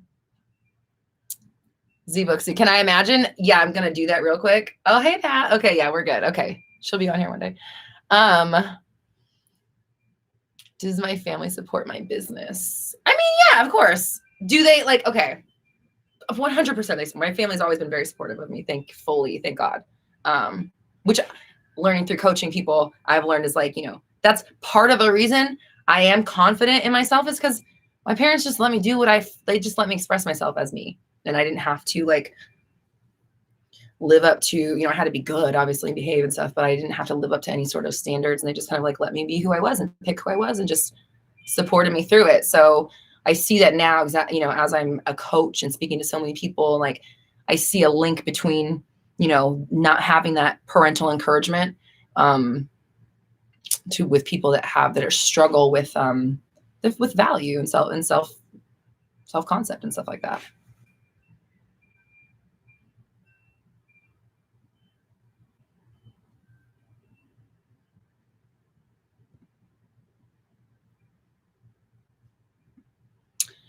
So, okay, Dib says, I'm so glad you said this. We were talking about visualization earlier and how it's not required. Dib says, I have aphantasia and can't see with my mind's eye, so how can I manifest my desires? Listen, this is why, again, when I talked earlier about like visualizing is like the sprinkles. It's like the fucking frosting, or like a layer of a multi-layer cake. It's not the whole fucking cake, okay? So, and I was also talking about, like sign language as far as, when I talk about saying if you're speaking or you're thinking, but also if you're speaking, whatever the message going on in your head, whatever the messages, the overall story, the language, the overall vibe that you are giving off, the way you describe your world in your head, that's what's manifesting, okay? So for Div, you do not need to be able to visualize manifest, because manifestation is life. You've already been manifesting your entire life already. You're doing it right now, and everything in your world has already been manifested. So clearly you do not need to be able to see it with your mind's eye, or even with your fucking organs on your face. You don't need to be able to see to manifest. We're all already doing it. Like, I don't use visualization that often. Like, I really don't. So, you know, so you don't need it. Like, not that you can't, and it's not that it's not a great tool, but I just, like, this is why I divert to quantum physics, okay? Because we're all energy, and we know something is happening. So if I can look to science, and they've got hundreds, if not, you know, I'm sure it's got to be thousands. It can't just be hundreds of thousands of scientists, I'm sure, that agree with or accept the data when it comes to consciousness being, you know, like an integral part of awareness. I mean, obviously consciousness and awareness are like the same thing. So I just think, you know, it's like, and that's the thing. It's like, some people can't visualize in their mind. Some people they don't see. So vision must not and cannot be a requirement in order to manifest. The requirement for manifesting is being a human being, alive. You stop manifesting when you die.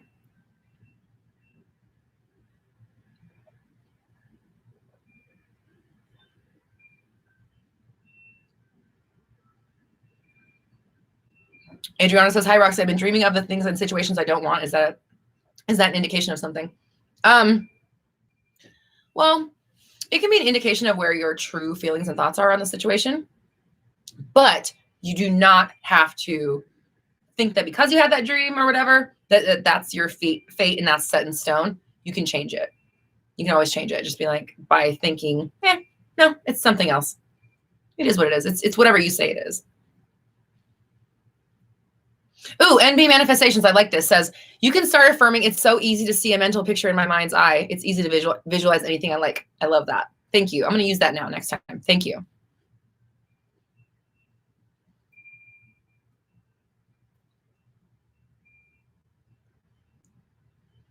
Shima says, Shima, can we manifest spirituality, things like astrology or tarot having an impact on us? You can manifest anything. So yeah, of course. Absolutely. Absolutely. Absolutely. Absolutely. Tana says, girl, I just want to say I love how extra you are. I know. I am so extra. I can't help it. I just am. Like, it's me. It's me. Like, this is one of my favorite stories. So one of my besties of life was on here earlier, Lola Black. My other bestie, Emily, you might know her as Emily Dearheart. Sorry, I dropped my best friend's names. Emily, I told Emily the story because my dad used to have boa constrictors, and he had one named Sinead, and she was like a 7 or 9. It was an odd number, like a 7 or 9 foot boa constrictor. And I used to I'm so ridiculous. I was like Britney Spears before Britney Spears even was Britney Spears. I would literally walk around, like, we'd be like in downtown Santa Cruz, and I would be walking around with a fucking boa constrictor around my neck when I was like 11. And I told that story to Emily, and she was like, you're so fucking extra. I'm like, I know. That's my reference. But yeah, like, I'm the kind of girl that's gonna wear a boa constrictor around her neck at the fucking Santa Cruz library. Okay, anyways, Farah says, how do I manifest a perfect SP I haven't met yet who has all the qualities I want and will stay for life? Easy. So I would be scripting from a point of view that you have all the love in your life. Love is abundant. You have amazing people in your life. Anybody that you're attracted to is wildly attracted to you. You meet amazing people who fill all of these yada, yada, yada, yada qualities. I have the best relationship in my life. My partner is XYZ, blah, blah, blah, blah, blah. We are so committed to each other. We have such a great bond. They're not going anywhere. Like, speak of longevity. So begin by scripting, writing yourself a new story, and then you want to adopt that story. So now if you are somebody who has love in your life, you don't need to physically have a partner in order to say that you have love in your life. And in order to not say, more importantly, that you don't have love in your life. Okay? Like, they're both equally important. Saying that you do and then not saying that you don't. Okay? So going about your life, not reacting to the world as if you are a single person, meaning not looking at other people in love and feeling jealousy, wondering when it's going to happen for you, looking around, saying it's not here. Again, we already said that one. Worrying about it, stressing about it, defining yourself as somebody who's not, like, giving in to the fears and the worries, reacting if people criticize you or ask you like where your partner is. Like, you just have to really work on not doing all those things that would normally trigger you into reacting and acting like somebody who doesn't have a partner. So you need the pattern interrupt for your thoughts and the pattern interrupt for your behaviors. Change that shit up. You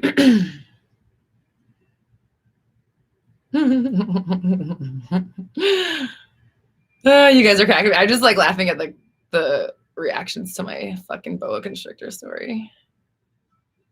Is this Nadine or Naden? I'm sorry. Nadine?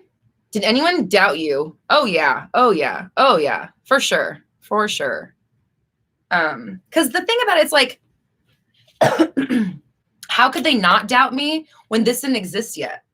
How could they have seen my vision that had yet come to the 3D world?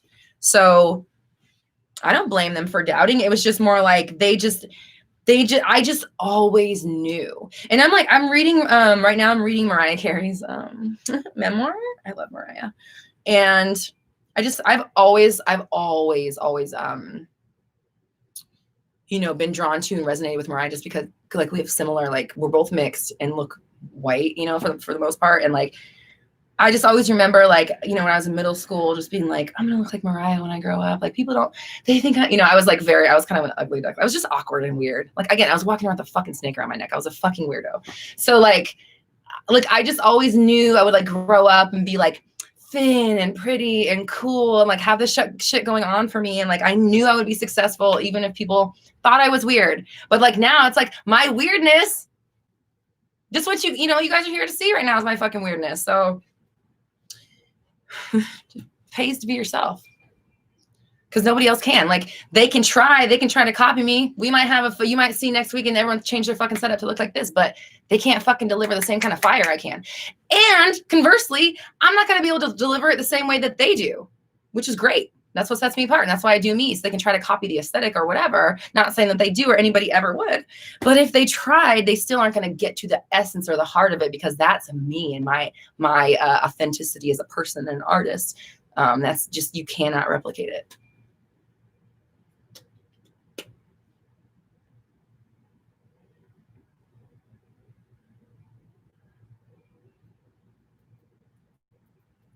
Do I know Montana Tucker?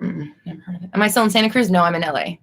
But I spent a lot of time in Santa Cruz because my dad lived there when I was a kid. So all of my school vacations, I was in Santa Cruz. So like 3 or 4 times a year, like the whole summer. And then sometimes Christmas break and then Easter break always.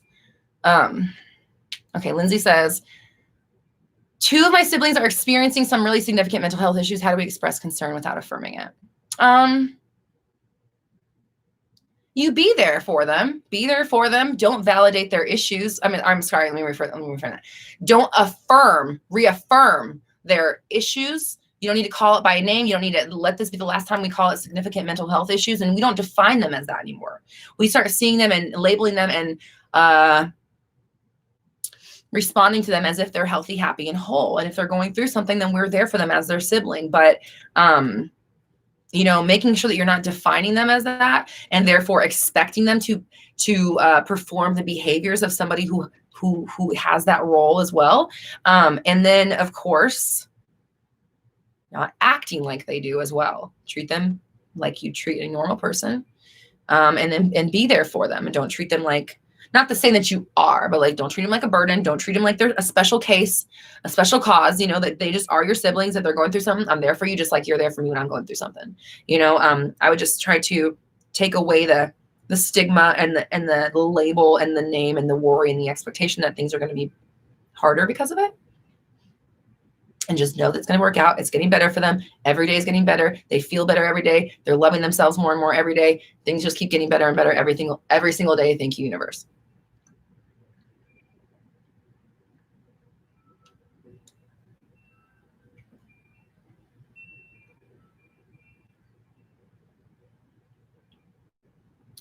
So he says, I literally saw a manifestation coach post a video with the title, Manifest Being Good at Manifesting. I was like, oop. Listen, I'm not saying I made that up, but I sure as hell know I've said it a bunch of times.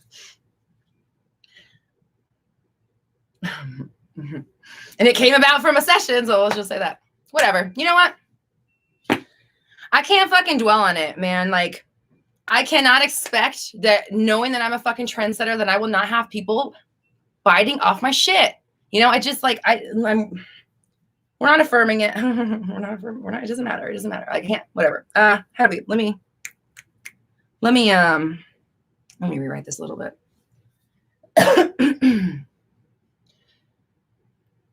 They have no fucking way of knowing what I'm doing next. They're always going to be replicating the shit I've already done. And that's just the way that it has to be. So it's like, there's just no way like to get the jump on what's up here. And if I think someone's got the jump on it, I'll fucking change my own shit just so that, oh, now they got to do something. Oh, now they got to change something else again. Damn it. Got to keep up then. You got to fucking keep up if you're going to play that game.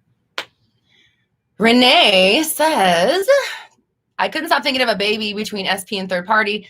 Now I've noticed they use a baby emojis on social media and it freaked me out. How can I stop this? I reacted badly last night and messaged him. Okay. I don't mean to laugh. It's just like, it's just funny when like, you're such a good manifester. You did so, like, that's great. Like, it's a good thing. It's a fucking good thing because it just shows you that you are in control. You are at the helm. So the second you start doing different shit with your thinking, your speaking, and your behavior, you'll get different reactions. Okay. You'll get a different reality. So when you think about a baby between your SP and your third party, erase, distract. Because no. We're not going to give them that. So who cares what you did last night? It does not matter. Nothing matters because you're always moving into a new reality in every single second of every single day. So who fucking cares what happened last night? It doesn't matter. If you think it does, then it does, but it doesn't. So just understand that that's a part of the unfolding process. You're on your way. And now you are so dedicated to keeping your thoughts in line. And you are only going to think of things in the way that you need to in order for them to work out for you. And if you catch yourself stressing about a baby or a third party or anything else, you're going to shut down the thought immediately and switch to something else. You're going to create a pattern interrupt and change the neural pathway. And then eventually you will not be having those habitual thoughts and you won't be allowing yourself to spiral on them. I hope that's the intention. Don't do that. Kayla says, yeah, it's like when you try to cook a meal your grandma makes, it never tastes the same. You can't fucking fake the funk, man. You really can't. It's just the funk is natural. The funk is like, it's a one-time deal. There's only like one funk per person. So like when you try to fake someone else's funk, you look fake and you don't look authentic or genuine because it's not real to you and it's fucking blaringly obvious. It's embarrassingly obvious. Somebody said, okay, Kayla, that's where I got this jacket. It's Nike. I want you to see the logo. I also have matching shorts on with it. I'm an 80s mom today. I feel like I always look like somebody's like 80s cheerleader mom. All right, you guys, I've been fucking just going on this thing. I set my alarm and just told it to fuck off. Okay.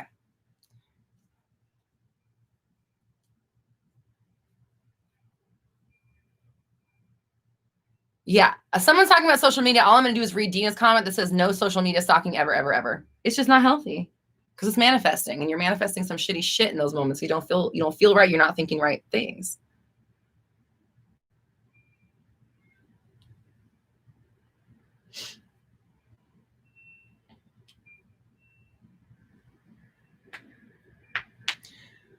Okay. Cole says, you look amazing today. Thank you. You're very kind. Kaylee says, have you ever shifted realities before? Yes, and so have you. We're all doing it right now. We have all shifted realities like billions of times since we've been sitting here together. Fakiha says, and real people can smell the fakeness. Also, I tried to watch the video. Not good. Far from articulate and same shit repeating over and over. Some people, listen, some people think mayonnaise is spicy. You know what I'm saying? Some people like watered down shit. And if that's the case, I got a whole list of bitches you can go watch. But if you want the fucking spice and the fire and the newness, I'm not afraid to say it because this shit comes like immediately. Who's got new analogies every single fucking video? Just Roxy. Just kidding. I'm sorry. I'm not trying to shit talk anybody.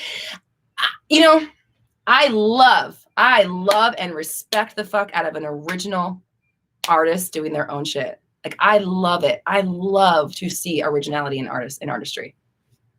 That's it. And I love to express myself, you know, and like push my own boundaries and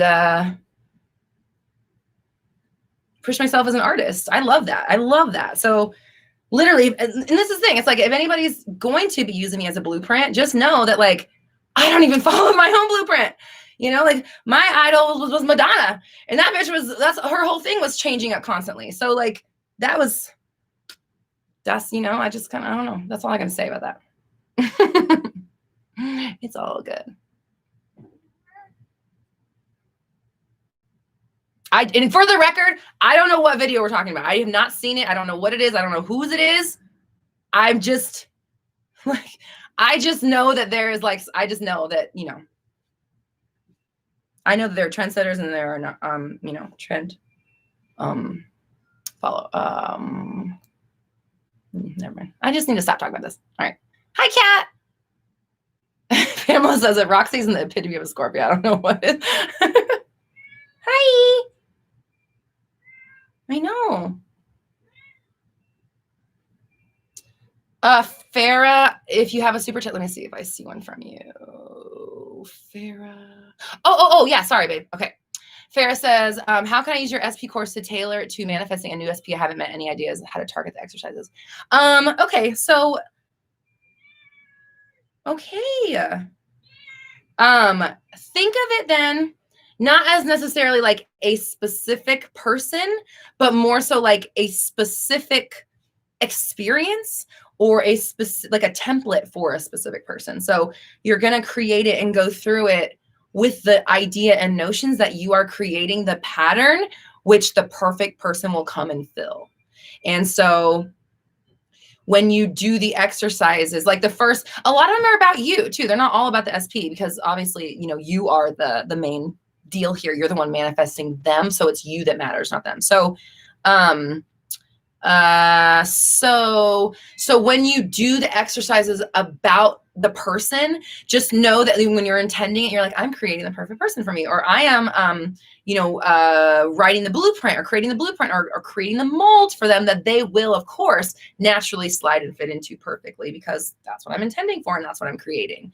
So the thing about, you know, not having a person in mind, I think is like it's easier technically because you don't have anyone to like rewrite. You don't have any history to like outdo or anything like that. It's just like a clean slate. This is what I want. This is what I'm getting. Great. Thanks. Bring it to me. Love ya. Bye. You know? So. Bunny. Everybody's saying hi to you.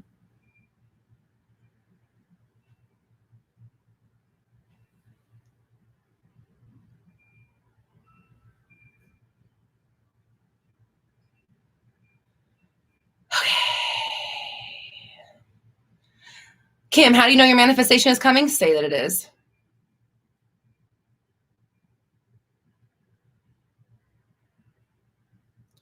No, we're not calling any creators. We're not calling any channel makers out by name.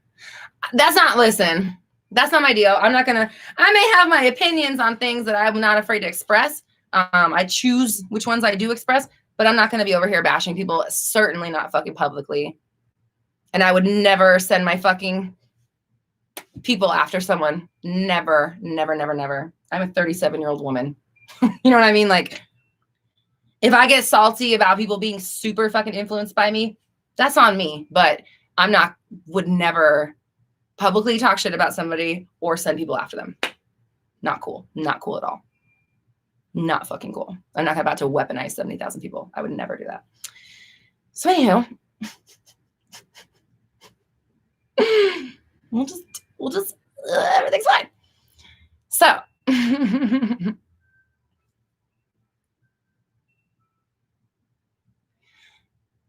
Andrea, I'm just going to read you. I like this question. Says, I'm kind of a lurker in Mindset Monday. I'm a bit slow writing questions, but I can always get value from others' questions. I've learned so much. This is an amazing community. Thank you all. Thank you. I appreciate you. And I'm glad I read that because everybody, like, yeah, all the questions, even if it's not your question, is valuable and will help you in your own situation.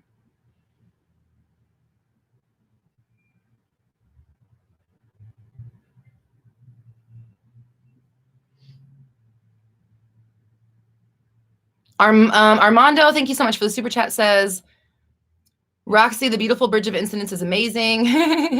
Amazing, right? By the way, you're an evolved Scorpio. I'm dealing with one. Any tips dealing with Scorpio man?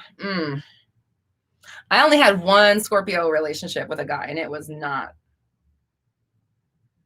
It wasn't very good. And I broke up with him and then got snowed into his house that day. Or maybe it was like I broke up with him like the first night of a fucking blizzard or something, but I was like snowed in with somebody that I broke up with like right then. Break up and then have to spend the rest of the fucking weekend snowed in together. But his roommate was a Scorpio, and me and his roommate really, really got along, so it was okay. So any tips on dealing with Scorpio men? Oh boy. I only have like one to go off of, and I certainly can't assume that they're all the same, but let me just say about a Scorpio though. I will say is like Scorpios, I like directness. I don't like to beat around the bush. I like to be open. If you have something to say, just fucking say it. Cause like to me, like I would much rather just here's the truth, let's deal with it, than have to like pull the truth out of you or find out later that you were just like trying to like I hate when people try to like dampen something because they're afraid of my reaction. Cause then I just react even more. Like just tell me the fucking truth so we can deal with it now and then we're fine. We move on. But if we make it into something bigger, that pisses me the fuck off personally. So I don't know if that helps, but that's just something I'll give you. Wolf thinks says Scorpio's a no-no. Oh, Wolf thinks says be honest / transparent with Scorpio man. Yeah, that's exactly. Okay, thank you. That validates it. That's Scorpio people in general. Just be real. Just be real and up front. I don't like the beat around the bush shit. I don't like the tippy toey. Just tell me what the fuck is up so I can deal with it and handle it appropriately.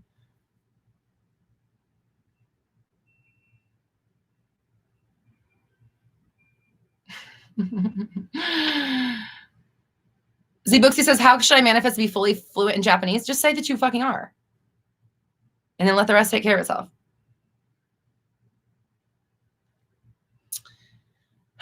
Okay, I'm not going to read the question that is associating Scorpios with toxicity because that is not fucking true. Scorpios just say what's on their fucking mind. No offense, love. Wasn't trying to fucking bully you or shame you into retracting your statement. I was like, I'm just not going to say that because it's not true. If you got toxicity in your life, it has nothing to do with the fact that the person's a Scorpio. I get kind of offended. I get low-key offended at those Scorpio memes. They're all about like, it's just like every Scorpio is like gothic and dark and sex and death. Like I like pink too. Like that one guy, what's that guy's name? What's his name? Ryland, that makes the Kardashian videos. And he makes like it'll be like the, Scorpio in love or Pisces in love. And it's like the Scorpio in love is like every other one he says, it's like, choke me. I'm like, bitch, choke me. I will choke your ass back. Don't fucking choke me, okay? We got a fucking problem. You choke me, I take that as a threat, and I'm going to defend my fucking self. Anyways.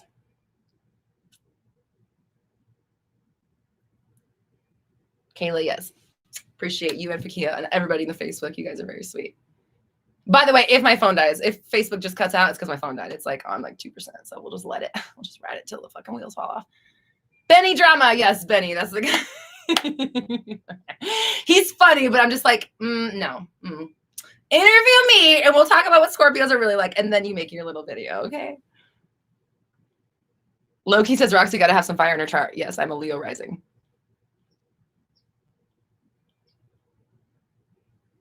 And a Capricorn moon.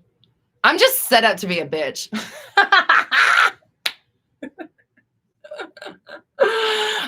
Listen, I've always gotten along with Capricorn women like so much. I feel like me and Capricorns get along because we're like the same kind of bitch for some reason. Like maybe it's because it's my moon sign, but like we have the same like our bitchiness is like the same brand. And I just love us. I love a Capricorn woman. I always have.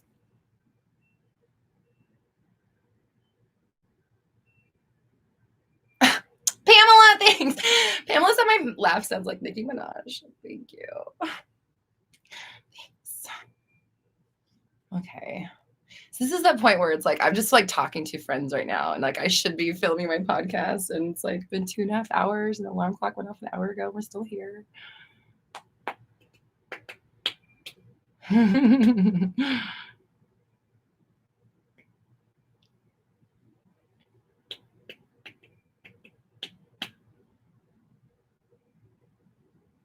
You guys are funny. You guys are sweet. I appreciate you all.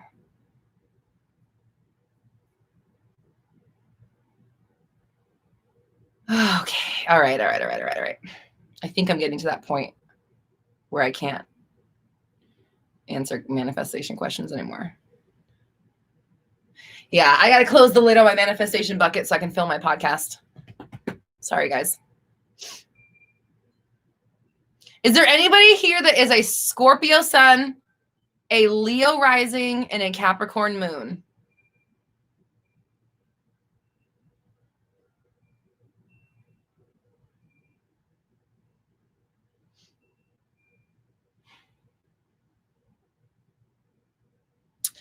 Janina says, what is your podcast about? Well, it's about manifestation. Oh, you mean in general? What's the episode about? The episode today. She's like, bitch, I know what your podcast is about. Today's episode is about, I'm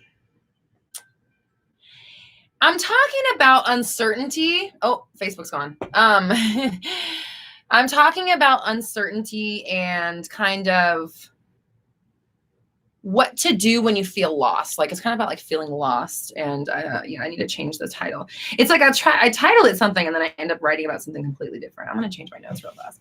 So yeah, so it's going to be about, what did I just say? Fuck. Uncertainty. Oh, being lost. Does that resonate with you guys?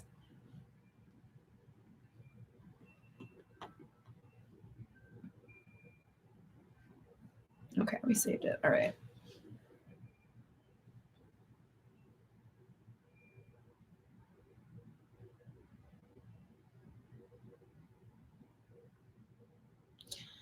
I have to look up my Mars, Mercury, and Venus. I've never on it. To be honest with you, I have no fucking clue.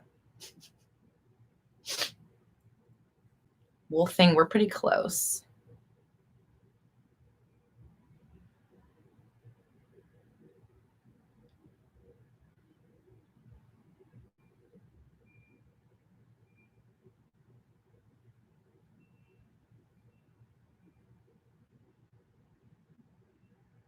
Okay. Sounds like, okay, you guys are into the lost thing. Okay, good. Okay. All right. Yeah. And so it's just kind of like navigating yourself out of that when you just like don't know what to do. You don't know what your next step is. You don't understand. You don't know when you're kind of like swirling in questions and stuff. That's what we're talking about.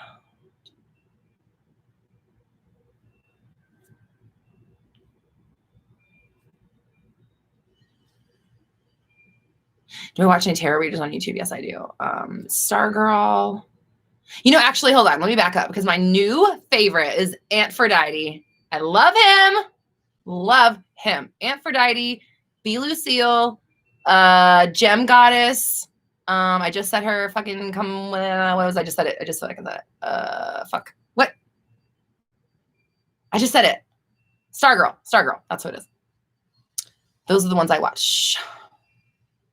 Do I ever take requests or polls from the podcast? Yes, absolutely, Lauren. If you have a suggestion for a podcast, please leave it in a comment on YouTube, not in the chat, because I don't ever see the chats again, but I do look at all the comments. So if you do have a suggestion for a video or a podcast episode, please leave it in the YouTube comments, not the live chat.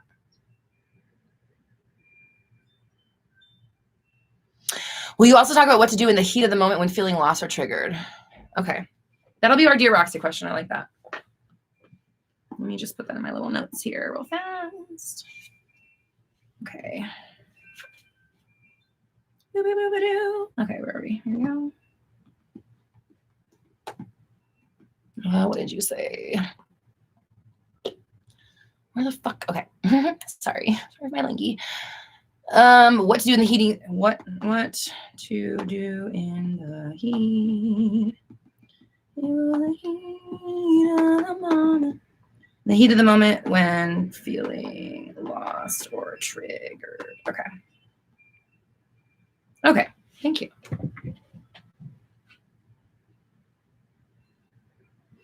Yeah, so I recently watched a Stargirl. Like I haven't watched a pick a card reading in so long, but I've been getting back into tarot, and like I was just drawn the other night. I was like, let me just watch it, find a Stargirl or not. Was it Stargirl? Yeah, I watched Stargirl first. I was like, let me just go find one of hers.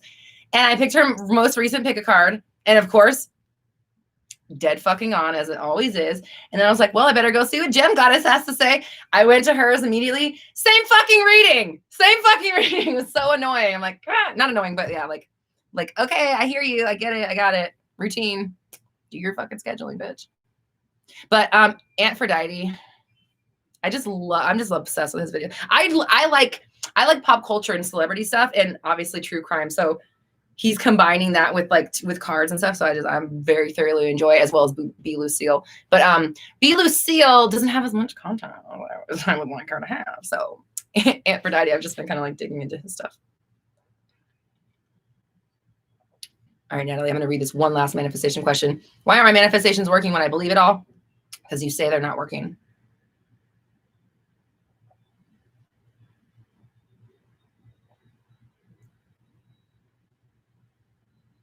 See, Booksy, what background music are you talking about? Are you talking about the construction next door? When does the podcast start? I'm filming it tonight, and it'll be releases at 9 a.m. on Wednesday mornings on all the platforms. And you can also watch it on my website, roxytalks.com. Oh, also, guys, if you didn't know, the SP work, if you want to get the specific person workshop, we're upgrading it with a bunch of new shit. And we're raising the price because we put a shitload of stuff into it. So and that's happening February 1st. Anybody that's already in the workshop is going to get everything all the new stuff as well. So if you want to get in there before the price raise, get there before February 1st, and then you'll get all the new stuff as well. What are my thoughts on witchcraft? Witchcraft, I was telling my client the other day in a session, listen, witchcraft is all cool, but this is the thing about witchcraft. This is the thing about witchcraft that is contradictory to manifestation, is that for the most part, and I'm going to use the term witches as loosely, right? Because we're all witches, right? So I don't mean this to put anyone down or, like shade or anything like that. But like witches in general think, I'm casting a spell when I'm over my fucking cauldron, or I have Newt in a dead man's toe. I'm casting a spell. I'm saying, alakazam, blah, blah, blah, blah, my magic words. But the thing about witchcraft is that, bitch, you are always at that cauldron. You are always mixing up a fucking dead man's toe and some eye of Newt. You are never not doing witchcraft. You're never not witching. You're never not casting the spell. So I would say that's the one thing I would say about witchcraft that I will have to not necessarily disagree with, but just kind of like add a caveat is like, you may be casting spells. You may be real good, but bitch, you're casting spells when you're not casting spells. You know what I'm saying? Like you're always casting spells. Spelling. Speaking, spelling. Always casting spells. Where are my witches at? Okay, all right. How many times do I say okay before I actually get off? Is it like 7? 9 a.m. Pacific. Wednesdays, 9 a.m. Pacific. That's when my podcast comes out on Apple, Spotify, Pandora, iHeartRadio, all of them, Stitcher, all of that shit. And it's also available on my website. And I have a video on the website. You can listen on the major platforms, or you can actually watch it on my website. And that's all at 9 a.m. on Wednesday mornings.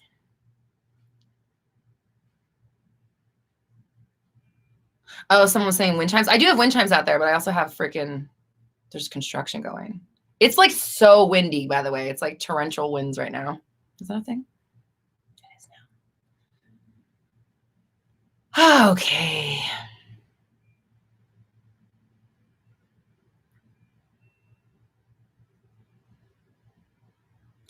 Daniel says, 8-year-old me mixing a bunch of perfumes and shampoos together to make a potion. Yes. I love it. I love it. I love it. That's so funny. Okay. All right. Ooh, Ashley says she's very excited for the Dear Roxy question. Okay. I'll make sure to make a good little, give it a good little piece of attention.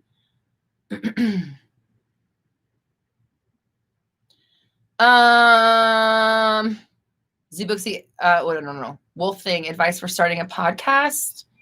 Yeah, let's like pick something that you give a shit about. Be authentic to yourself, because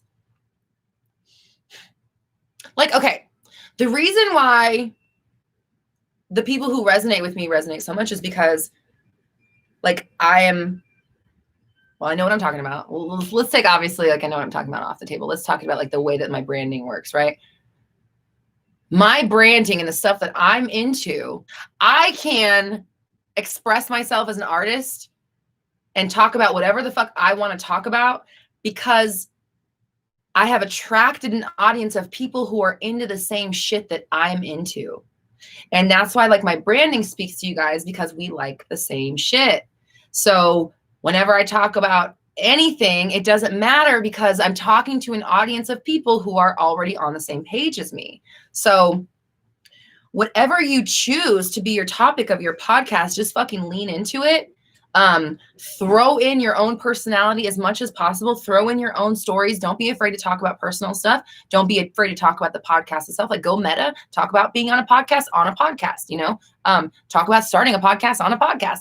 There's the possibilities are endless. But what I would say is that, you know, pick what you're going to talk about on a whole, and then lean into it, and then just be yourself. Like, I was talking about Lola Black. I'm not going to say my nickname for her, but Lola Black was one of my best friends. And we just talked. We haven't talked on the phone if it's been a couple months.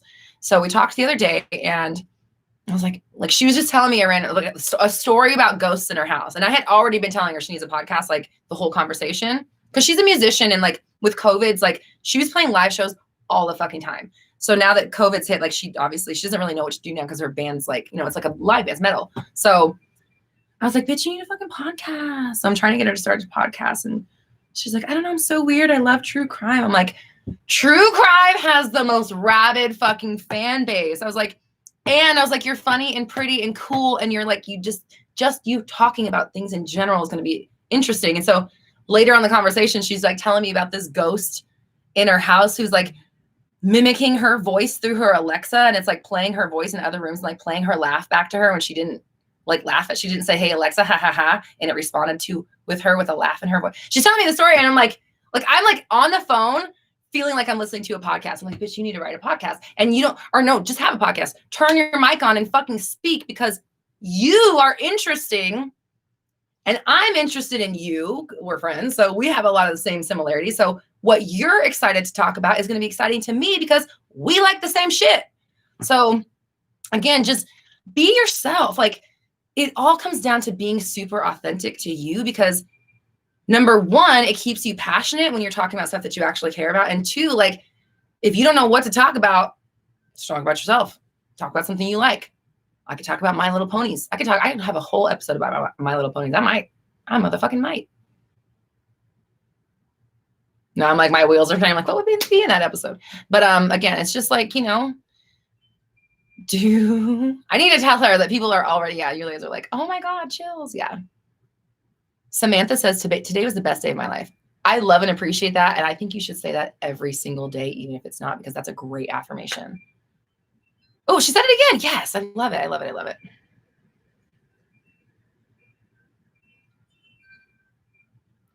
Rosanna says, I always relate to you. LOL. I always felt connected in a way. Because we like the same shit, you know, like you just like when you find somebody who gets you and like is into the same kind of stuff and you're like, I'm not weird, they like it too. Then it validates who you are. And it's like you have that instant connection with somebody. You know, you can relate at least on something. Okay. Oh, yeah. Samantha, you've inspired other people to take on the today was the best day of my life. Today is the best day of my life. I love that.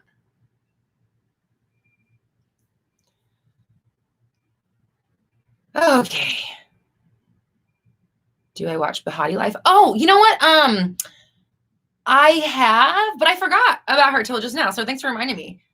I did definitely watch her like before. Like I know for a fact that I used her video like to when I was like blessing like tarot cards that I had gotten and like talking about Florida water and stuff. So yeah. And I follow her on Instagram, but I took Instagram off my phone. So like I'm so behind on the Instagram world. I don't know what's going on over there. Rose Petal, I appreciate you, babe. Thank you so much. Okay. No, I've never done Ho'oponopo. I don't know anything about it. Some people say it works though. I mean, the people that use it, I think have had good results. I've never tried it, so I can't really speak on it.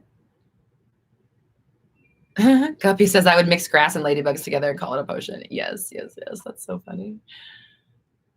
Little witches. What's the topic for this week's podcast again? It is, I can't even remember.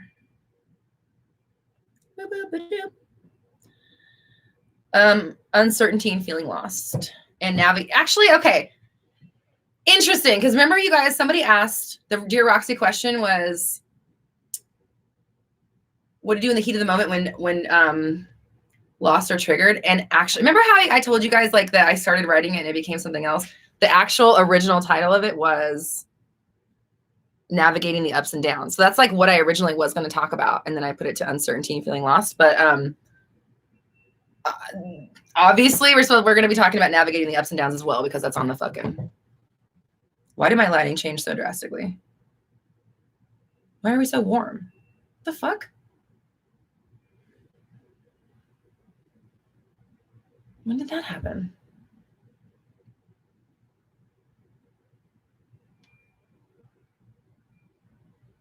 That's so weird. Okay. Oh, all right. When did it get so warm? That's bizarre. Okay. All right. Okay. All right. I gotta go. It's 4 o'clock. Fuck me. God damn it.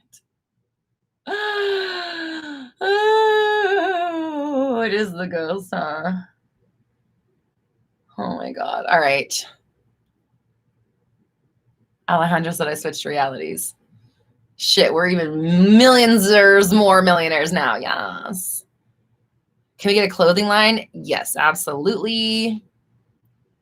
Definitely something that's in my future. Always have. I've always designed clothes. Quantum Harvey says, go smoke a blunt and get the podcast done. You guys look out for me so much. I love and appreciate you. Okay. All right. We got to go. I got to get the podcast filmed. We were ahead of schedule, but we've been on here for 3 hours. So now we're always right on schedule, right? Okay. I love you guys. Oh, someone says more money. Roseanne's more money related content for you, please. Mally is working on that. Let's just say that. We got me and Malachi have some stuff money related coming for you guys for sure. Yes, I love clothes too. Oh, my mom's a seamstress. And then my cousin Jacqueline that passed away, who's like my sister, she went to fit him. So she was just an amazing fucking cool ass bitch. But yeah. So just I always had a lot of art and creation and stuff in my family and in my life and in my orbit, you know. Okay. Glitterfied says, you came with me to the car shop and are here on my jog. Hi, Glitterfied. Enjoy your jog.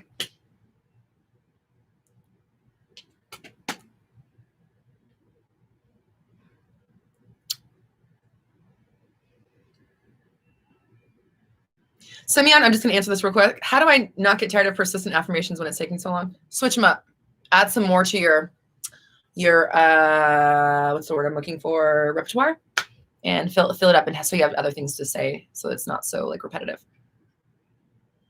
Have I heard the song "I Am" by Flo Milli? Yes, I have. I'm gonna be real with you guys. It kind of makes me mad. I don't like when people do the shit that I'm doing, obviously. So I've been working on making manifestation like music for all of 2020. And it's not, and I wasn't talking about it because I didn't want this exact thing to happen where other people were doing it. But at this point, the cat's out of the bag. So I've been working on a manifestation album all 2020. And the ironic thing is, guys, the reason that I made those affirmation tracks, that we have all these affirmation tracks, is because Malachi was like, you need a bridge. You need to get people warmed up to listening to you before you drop this music on them. So literally, like, we put all like the Frequencies album, that was like what we were gonna do first, and then put out this like music.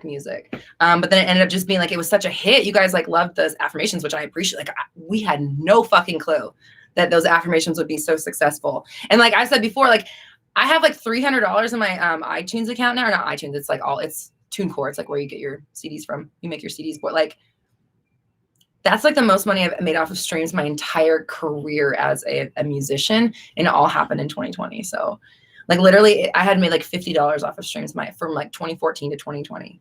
And then now I made like $300 this last year in streams alone. Huge for a musician. So anyways, we do have actual music coming out. I've been working on it all fucking year.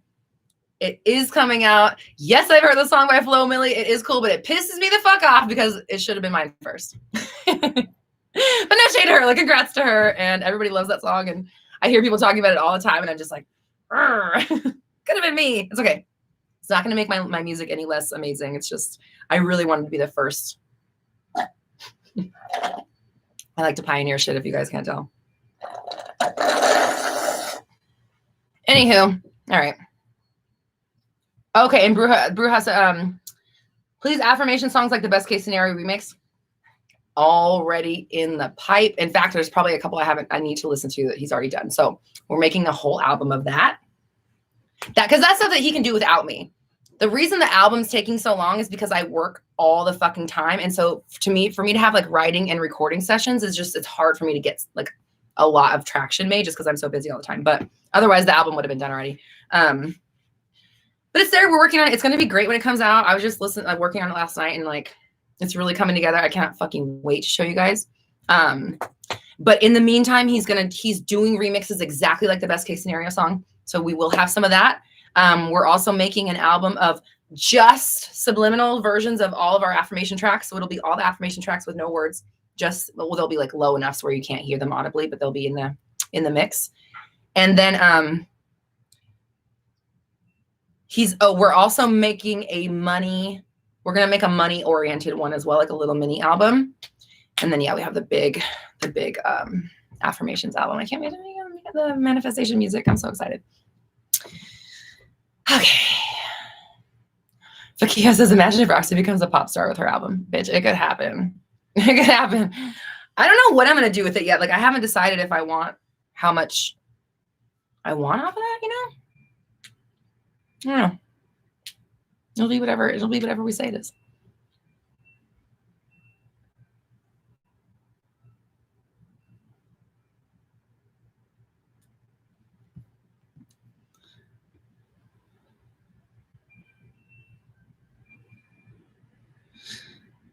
Okay, you guys are sweet. I appreciate you.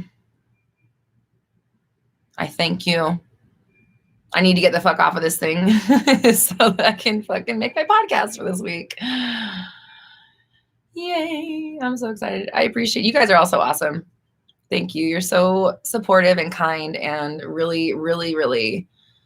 Slater says, you always raise my vibrations and make my day 10 times better. You're truly angel. And I was just going to say the same thing about you guys. You guys always make me like, that's why I'm still here. It's like 3 hours because it's like fun. I don't know, it's fun. It's nice to connect with you guys. So I appreciate you and love you, and keep your thoughts on Did I listen to Just Like Magic by Ariana Grande? No, I didn't.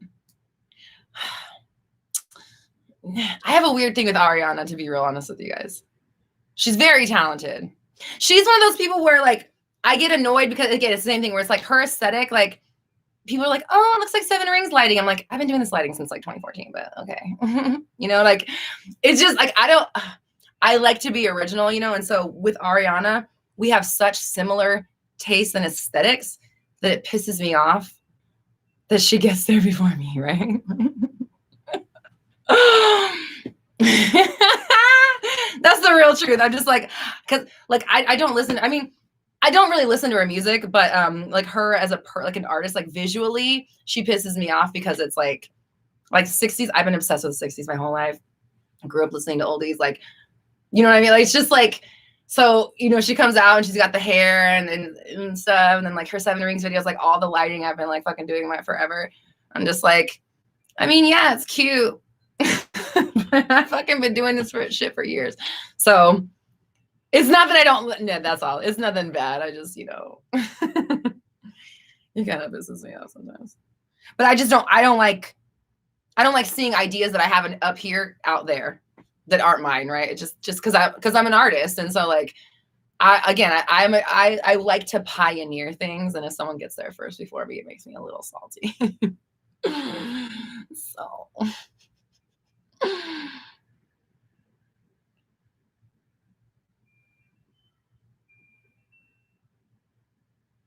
Any tattoos in the works? Yes, I hope so, for the love of God. But I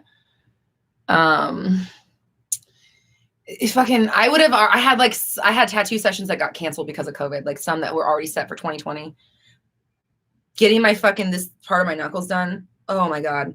I hate this gap in my face. Like I can't stand the gaps. I hate it.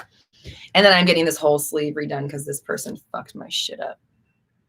Anyways, David LaChapelle vibes. Thank you. And yes, I do know who he is. And absolutely thank you.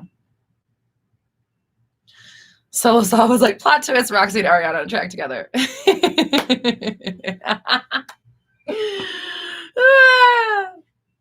No shade. No shade to the girl. No shade to her.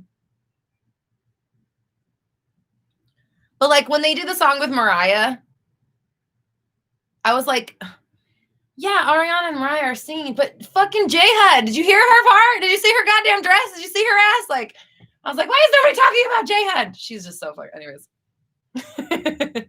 No shade toward her. Okay.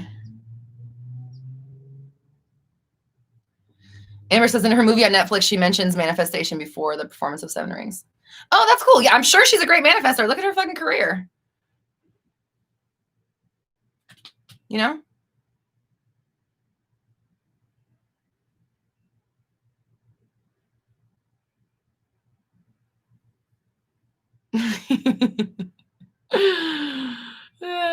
You guys are funny. I love you. I appreciate you guys.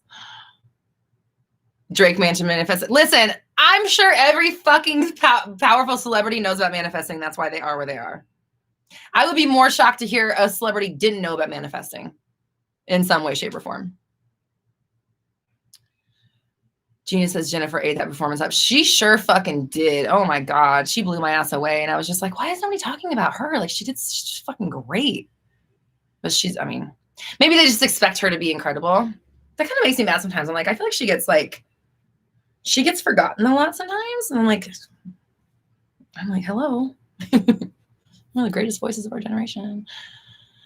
Jim Carrey knows. Yes, he does. CIA knows. Yes, absolutely. Because it's real. It's not fake. It's really real.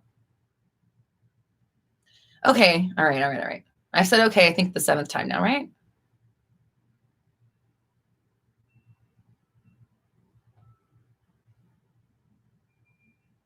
Ooh, Rosanna. Ooh. She says, I'm not going to say his name. We'll just say the last person who occupied the White House seat says knows about manifesting, which is how he perfectly manifested losing. Oh my God. Placebos are a form of manifesting. Absolutely. All right.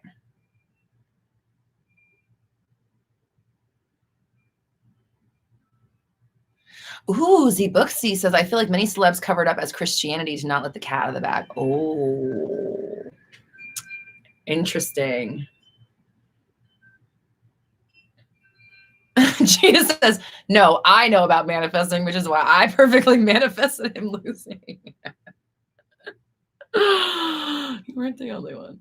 All right. Okay. I got to go. I got to get off this thing and do my podcast. I love you guys so much. And like, thank you so much for just being amazing people, for being kind to each other and to yourselves.